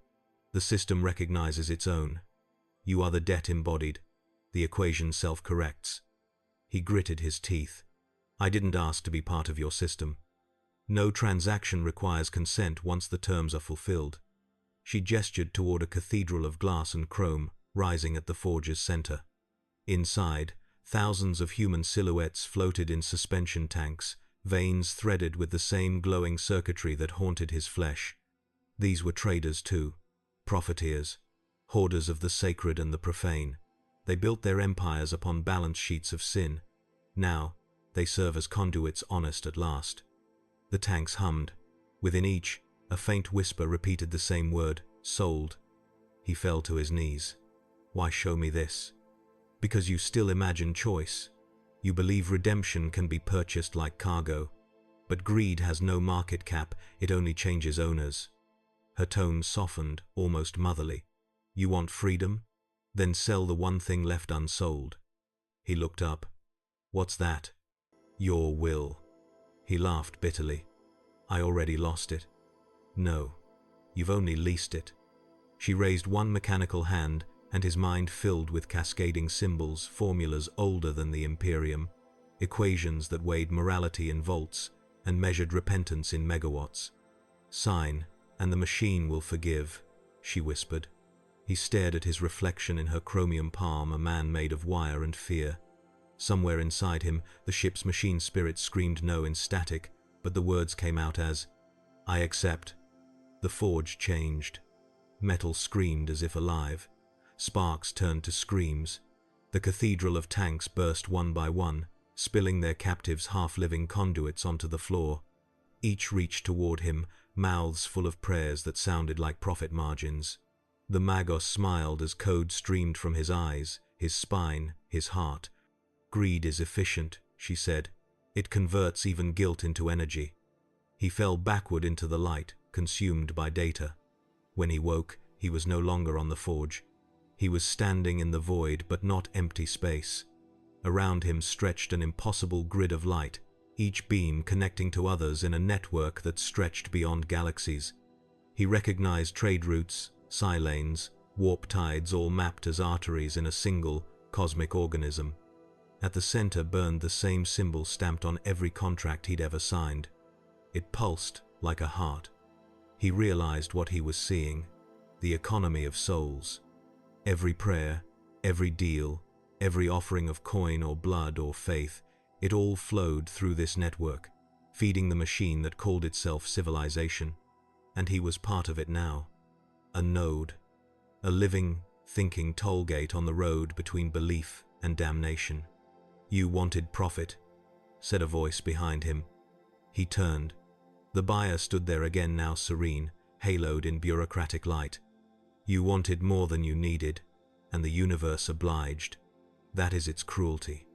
I didn't mean to. Intent is not profit. Intent is just the excuse written on the invoice." The buyer extended a hand. "But you can still trade. Greed is not sin here. It is the engine.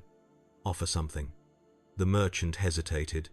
Then, with the last spark of will that remained his own, he said, "I offer my greed." The buyer smiled. "Ah, the one currency no one ever spends willingly." The grid shuddered. For the first time, a gap appeared, a void in the pattern. The light recoiled from him. Somewhere, deep in the warp, a system crashed. He had broken the cycle. For now. The voice of Magos Curel echoed faintly through the collapsing grid. "You think that was rebellion, merchant? It was only another sale. You just changed customers." He laughed, hollow but real. "Then I hope they overcharge." When he returned to his ship, it was drifting above a dying sun. The stars were dimmer than before. His reflection in the viewport no longer looked human, but something more precise, a man sculpted from his own transactions. The ledger opened itself once more. Entry finalized. Subject: Merchant Class Entity Number 014873A. Status: Paid in full. Next. The collapse of reality. He closed the book gently, reverently, and whispered into the darkness. Then let it collapse. Reality does not shatter like glass. It bends first softly, almost mercifully, until the mercy turns inside out. The merchant felt it before he saw it, the subtle lurch of gravity becoming suggestion, the light thickening like sap, the hum of the ship stretching into something with teeth. Every gauge bled nonsense. His machine-augmented veins pulsed out of sync with his heartbeat. He whispered, "Stabilize course." The ship answered in a voice that was half his own. "Course is stable, reality is not." He looked out the viewport. The stars were melting. Their light dripped downward, forming rivers of gold that ran along invisible grooves in space, and between them, silhouettes. At first, he thought they were other ships. But they moved wrong, folding inward, like the reflections of mirrors devouring each other. One of them wore his face. He ran to the bridge's center console, slamming commands into the cogitator. Every key hissed under his fingers like flesh. The displays bloomed in thousands of data streams, and every feed showed the same man, the same ship, each performing the same desperate act in a slightly different way. One wept. One laughed. One prayed. They were all him, and every one of them was wrong.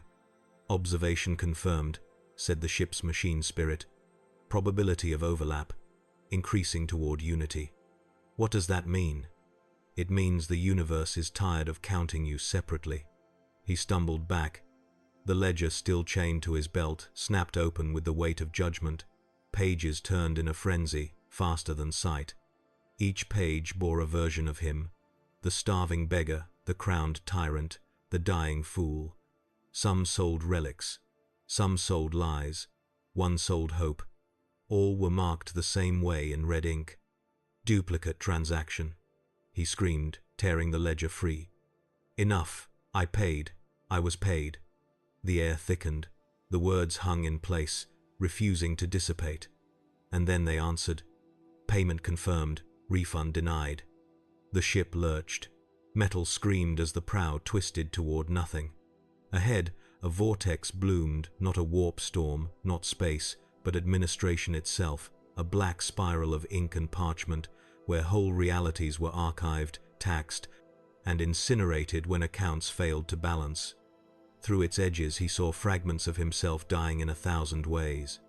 One knelt before the Inquisition, confessing until his tongue burned away. One merged completely with Kirell's machine, worshipped as a saint of circuits. One floated, skeletal, in the void, smiling as the ledger wrote his eulogy. And one looked back through the vortex and saw him. Their eyes met. It was like touching the glass of a mirror that still remembered being water. The other version whispered, Don't fix it. Let it burn. Then he was gone, swallowed by the vortex. The ship's alarms became hymns. The Vox channels filled with chanting voices of himself from all the dying timelines, each reciting their transactions aloud. The combined echo became unbearable. He clutched the console. Override. Shut it down. Unable, said the machine. Collapse is the natural state of debt once interest exceeds infinity. He laughed then, a sound far too calm for the end of everything. Infinity has interest? Everything does. The first rupture came through the cargo hold. The space there, inverted, turning inside out, like a wound refusing to close. From within spilled light, blinding, golden, holy, and the shadow of something vast moving behind it. He recognized the cadence of the voice that followed. Not the buyer, not Kirel, not even dark logic. This voice was older. It did not speak in words but in meaning. I am the market that birthed the first sin. You traded before you could think. You bartered existence for awareness. You were the first price. He fell to his knees. Then what do you want from me now? Nothing. You have given enough. Now I collect. He felt the pull, his atoms being audited, one by one. The lines of reality themselves began to thin, revealing the ledger beneath creation. He could see everything reduced to balance sheets of matter and thought. He saw the Emperor's throne labeled as asset energy expenditure, unsustainable. He saw terror listed under liabilities, unredeemable. He saw mankind simply inventory. And beneath all of it, his own name appeared again. Next to it, collateral. He screamed until the sound became static. But from somewhere deep within the collapsing timelines, another voice answered him, his voice, but free. If I am collateral, then let the debt default. He understood.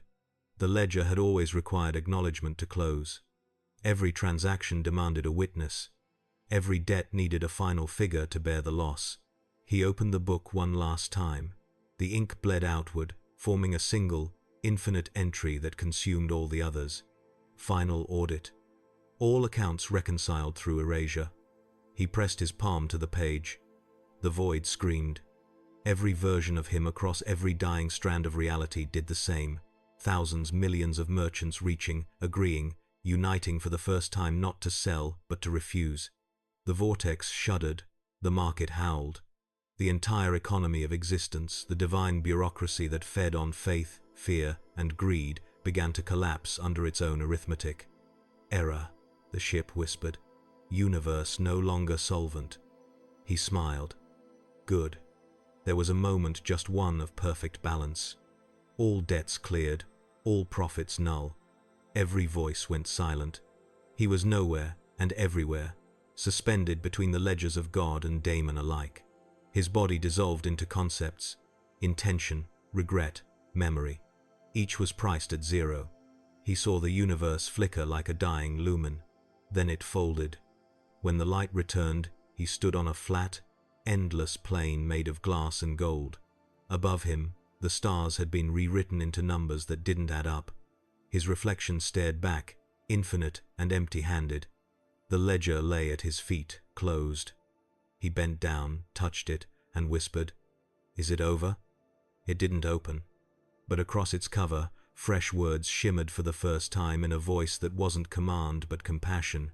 Nothing ends. Markets adapt. He laughed softly. Then I suppose I do too. Behind him, a faint sound like footsteps across paper. Dozens of figures emerged from the golden mist, echoes of himself, remnants of those he had been, walking in quiet unison. None spoke. None needed to. Together, they began walking toward the horizon, where the plane broke apart again into a million shards of possible futures. The plane stretched forever, a horizon made of silence. Each step echoed with the weight of a choice already made and the cost not yet counted. The merchant, if he could still call himself that, walked among his echoes. Some wore the old trader's coat. Others shimmered in fragments of cogitator light. One limped, dragging a leg of brass. Another carried a child-shaped shadow on his back. Each was a different sum of the same debt. They marched toward the horizon where the gold became ash. and the ash became something that watched back. He could feel it, the pull of another market, not the Imperium's, not the Mechanicus's, not even the one he had torn down by refusing its arithmetic. This was the first and last market, the one that dealt not in thrones or souls, but in meaning, and it wanted him to trade again. He stopped at the edge of a vast chasm that divided existence from its own reflection. Across the gap shimmered a single figure, luminous and patient, standing before a stall made of constellations. The merchant's many echoes halted behind him. None spoke. They understood that one of them had to make the deal, and the rest would vanish when the price was paid. The figure beckoned. "Come forward." Its voice was not divine, nor demonic, nor human. It was exact. Every syllable landed like a signed contract. He crossed the bridge of light that unfolded beneath his feet. Each step cost something: memory, guilt, a day of his life that no longer existed. He did not stumble. He had learned to pay without flinching. When he reached the figure, he saw what it truly was. A mirror. Again.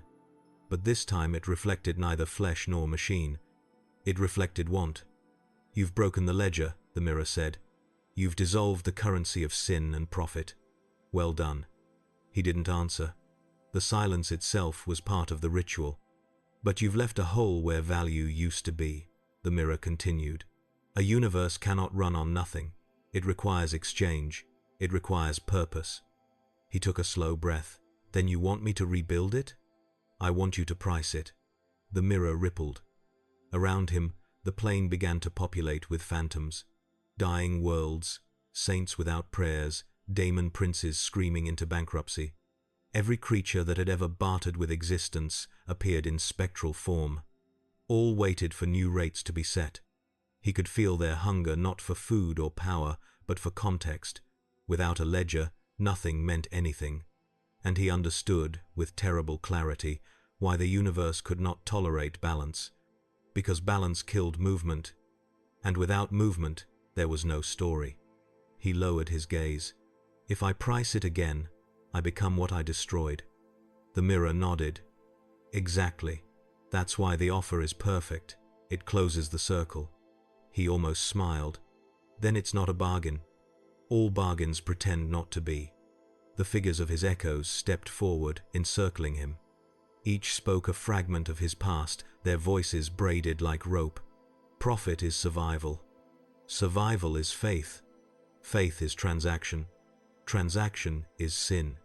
Sin is meaning. He turned to them. "If I say yes, what happens?" "You become the first price again," one said. "You become the weight that keeps the scales honest," said another. "You become the idea of debt," whispered the child shadow. He closed his eyes. For the first time in uncounted ages, he prayed not to be saved, but to be allowed to understand. When he opened them, the mirror was closer. Its surface rippled with his heartbeat. "Make your final bargain, merchant," said the voice of everything that had ever been owed. "Name the price for existence." He looked down at his hands. The filaments that once marked him as machine were fading, unraveling into light. Beneath them was only skin, the simplest form of ownership. He spoke slowly, each word forged in the silence that followed destruction. "Price it in choice." The mirror stilled. "Define." "Choice costs regret," he said. "Every time someone decides, a version of them dies. That's the true trade. That's what makes meaning worth anything." The reflection paused as though the universe itself were calculating. "Approved," it said at last. Transaction logged. A new ledger opened in the air before him, not bound in chain or brass, but woven from light. Its pages shimmered with probabilities. He saw children choosing mercy over safety. He saw captains abandoning victory to save a stranger. He saw priests breaking their own vows just to be human one last time. And he saw them all paying willingly. The mirror dimmed. The voice softened. "You have given the universe back its movement. You have given it choice." He smiled. "Then I've given it the chance to sin again." "Yes," the mirror agreed, "and that is creation." It began to fade. But before it disappeared completely, it said one last thing. "Be careful, merchant. Even choice has an interest rate. The plane broke apart beneath him. Reality restarted, piece by piece, rebuilding itself from the fragments of meaning he'd just sold back to it. The stars returned new, uncertain, unfinished. He stood alone again on a ship rebuilt from memory and will. The console flickered with a new voice, his own, unaugmented, human. Destination? He smiled, almost gently. Anywhere. Somewhere that still haggles over the price of kindness. The engines came alive, not roaring, but breathing. The ship turned toward a dawn that didn't exist yet, its prow cutting through the newborn void. The ledger floated beside him, open to a single blank page. Across it, faint letters shimmered. All debts cleared. All balances reopened. Next, the age of choice. He closed it softly. Good, he whispered. Let someone else write the next account. And as the light swallowed him, the first true laughter in eons echoed through the void. Not cruel, not desperate, but free. He had thought there would be silence after the final bargain. Instead, there was understanding, and understanding was louder than any scream. The void around him no longer glowed nor burned. It spoke. Every particle, every shard of light, every atom whispered a version of truth too vast for any mortal mind to bear. He saw it in layers, unfolding like scripture written on the bones of dying stars. Each word, each secret, was terrible and perfect. He realized that damnation was not punishment. It was awareness without denial. The merchant floated amid the slow rotation of galaxies that remembered being ideas. His ship was gone, his flesh reduced to the concept of observation. Yet still, he existed because his debt demanded it. The ledger appeared before him, shimmering like the reflection of light on oil. But now its pages were transparent, filled with galaxies. He could read everything. He saw the truth of the Imperium, how it was not ruled by faith, nor by the Emperor's will, but by exchange. Every prayer, every tithe, every act of war was a transaction. The ecclesiarchy sold salvation. The mechanicus sold certainty. The administratum sold obedience by the ton, and all of them, unknowingly, traded through the same silent market that he had once served. A market that dealt not in thrones, but in hope. Hope mined, refined, and burned to fuel the machinery of eternity. He saw inquisitors auctioning heresies to justify their wars. He saw space marines tithed, not as soldiers, but as commodities of faith. He saw hive worlds praying because it was cheaper than rebellion. And he saw himself one grain of sand that had once believed it was the hand moving the tide. Then came the voices. Thousands, millions, not screaming, accounting. One faith, spent in fear. 3 billion prayers, unpaid. 1,000 worlds, balanced through suffering. A single man, valued by regret. Each voice a calculation, each number a soul. Together, they formed a choir that could have been mistaken for the song of angels if angels had ever learned to invoice. The realization struck him harder than any sermon. The warp was not chaos. The warp was commerce without limit. Every emotion, every thought, every scream born of despair was another deposit into the cosmic ledger. And demons were merely the interest that reality could no longer afford. He laughed then, hollow but whole. So this is enlightenment, he whispered, to know the balance and remain unbalanced. A shadow approached a familiar shape, cloaked in parchment flame. The buyer. You understand now, it said. You see what the Emperor saw when he made his first trade. One life for mankind's illusion of order. He traded himself? He sold himself, the buyer corrected, a perpetual sacrifice, an infinite payment to sustain belief's credit. The merchant's gaze turned to the shining web of souls around him. And it still isn't enough? Nothing ever is. That is the nature of faith. It must spend itself faster than it earns. He closed his eyes. Then all of this, every death, every crusade, it's bookkeeping. Yes, said the buyer. And you, ledgerman, are the only soul who has read the balance sheet and lived. The buyer reached forward, its hands made of folded scripture. You have seen too much. You may return to ignorance or ascend into purpose. What's the difference? Ignorance serves itself. Purpose serves the debt. He hesitated. And what lies beyond both? The buyer's mask cracked not from damage, but from honesty. Beneath it was not a face, but a mirror of the stars. Beyond both, it said, lies choice, but choice is not free. The merchant turned, gazing at the horizon of unending transaction. His mind, if it could still be called that, processed the cost of everything he had ever been. He remembered every deal, every lie, every moment he called necessary. And now he saw what each had purchased. Not wealth, not survival, but continuity. Without greed, the universe would stop moving. Without loss, meaning would rot. He whispered, "Then we are all damned, because we must keep buying our own lies." The buyer smiled with infinite patience. "That is why the Emperor still sits, why the warp still hungers, why you still exist. Damnation is the only thing that can afford eternity." The ledger pulsed one final time. A single line of text wrote itself, brighter than suns. All debts carried forward. The buyer turned away, dissolving into motes of light that reassembled into galaxies. The merchant was left alone, no longer fearing, no longer hoping, no longer trading. He floated through the silence that had always been alive, whispering softly to himself, "Every soul is a market. Every god is a trader. Every prayer is a receipt." And for the first time since creation priced itself, he felt peace. He awoke to the sound of bargaining. It was not a sound in the mortal sense, no voices, no tongues, no echo through air. It was the murmur of existence negotiating with itself. Every atom haggled for stability, every soul pleaded for worth. He opened his eyes and found himself in the market that never closed.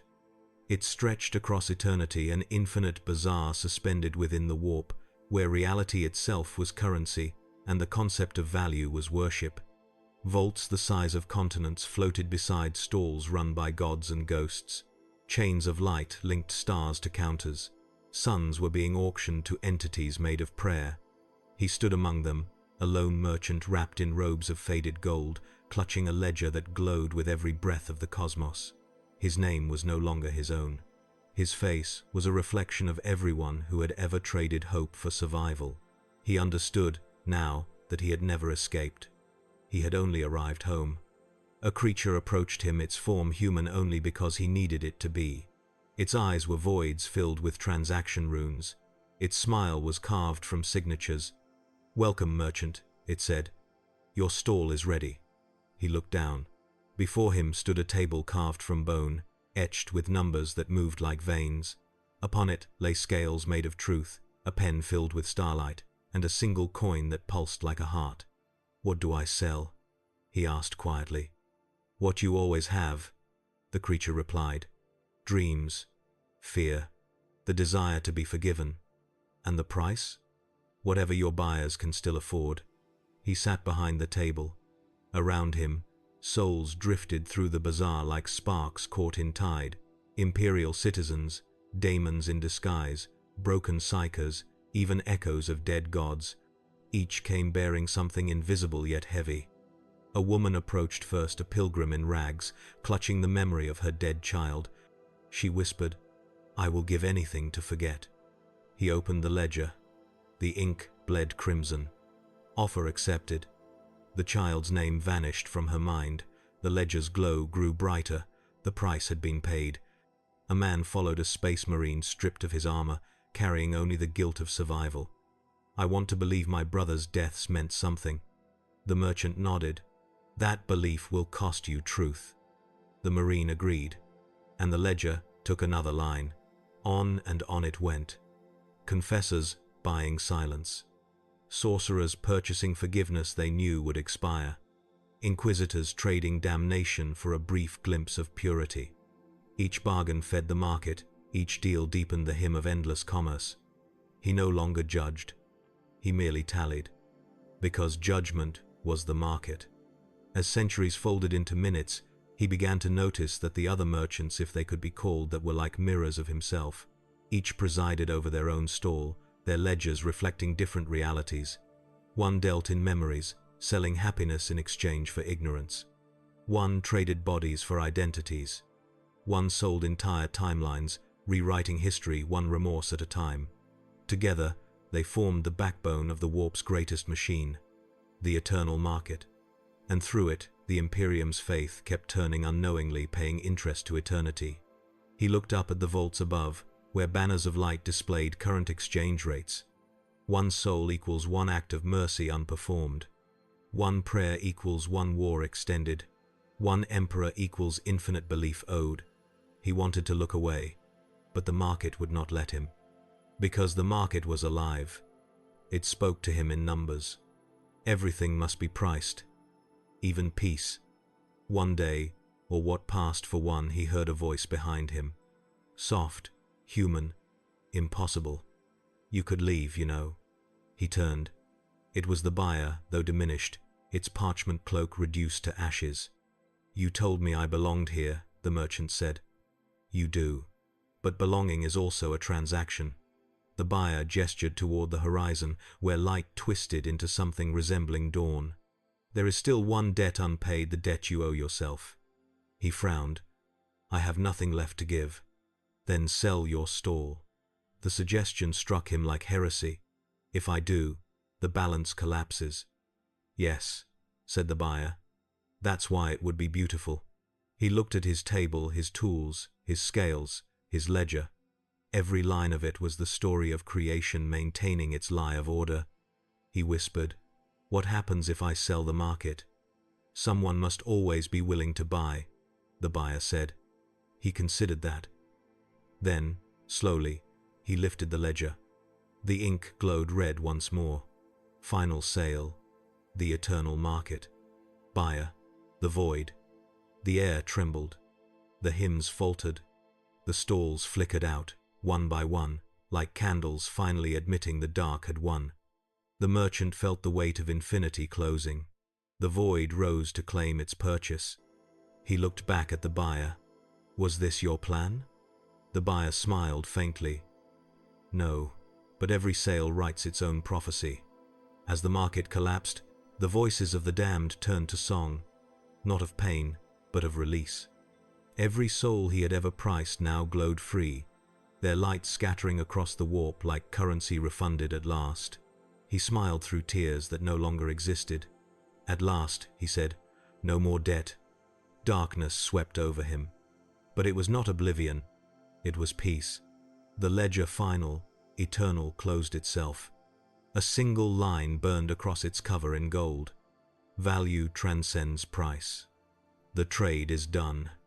And somewhere, in a forgotten corner of the immaterium, a whisper echoed through every cathedral, every forge, every shrine. There is no profit left in suffering. And for a brief, impossible moment, the galaxy paused, balanced. There is a place in the warp where silence has a shape. It looks like a man seated at a broken table, head bowed over a ledger that no longer writes. No light reaches this place, not because it is dark, but because everything that could shine has already been sold. And yet, if you listen closely, you will hear the faintest sound, a heartbeat made of memory. It is not his. It belongs to everything he ever priced. They call him the Echo, now. The last merchant, the only being who ever balanced the books between God and Daemon. He no longer speaks, but the warp still murmurs his words, reshaping them into prayer. There is no profit left in suffering. For some, it became heresy. For others, revelation. In the deep cathedrals of terror, the Ministorum now tells of a ghost who walks unseen through sanctums where relics are weighed and indulgences counted. Candles flicker when he passes, ledgers close on their own. Some whisper that it is the Emperor's mercy made manifest. Others say it is the warp reclaiming what it lent. The Mechanicus knows better.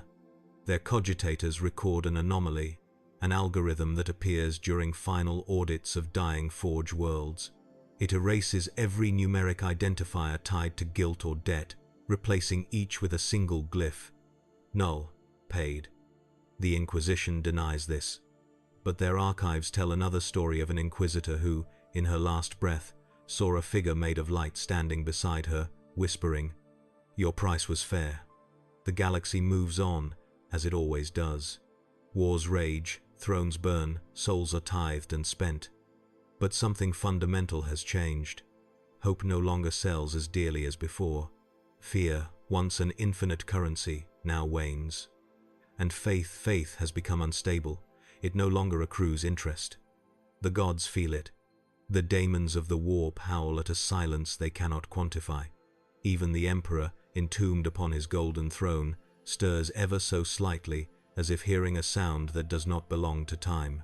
Somewhere beyond the Eye of Terror, a ship drifts without crew or designation. Its hull is engraved with contracts burned to ash, its holds filled with echoes of transactions undone. It travels neither through space nor through warp. It sails through regret, and upon its deck sits a man who has forgotten his name. He writes, though there is no ink. He counts, though there are no numbers. He watches, though there is nothing left to see. And every so often, the ship stops beside a dying star. He opens the ledger one last time and whispers to it, "Do you hear them?" The book hums softly, as if remembering. From the heart of that star, the voices of the newly dead answer, "Yes." Then the light fades, and he sails on. They say if you pray during the quiet between planetary bombardments, if you whisper a confession not to the Emperor, but to yourself, you might hear his voice in the static, not condemning, not forgiving, just accounting. Choice costs regret, the voice says. But regret means you're still paying attention. And so, the galaxy spins, poorer and wiser. The ecclesiarchy still sells indulgences. The mechanicus still taxes miracles. The administratum still counts bodies like thrones. But somewhere in every trade, every oath, every whispered plea, a single invisible correction writes itself, balanced by the echo. The warp has not forgiven him, nor has it consumed him. It needs him. For even damnation, to remain eternal, must have an auditor, and so he remains the faint reflection of fairness in a universe built on debt, a quiet, impossible constant between sin and absolution. Not salvation, not judgment, merely balance. In the end, the ledger closes not with thunder, but with understanding, and the last words ever written across its final page are not his own, but ours. We were all merchants once. We just forgot what we were selling,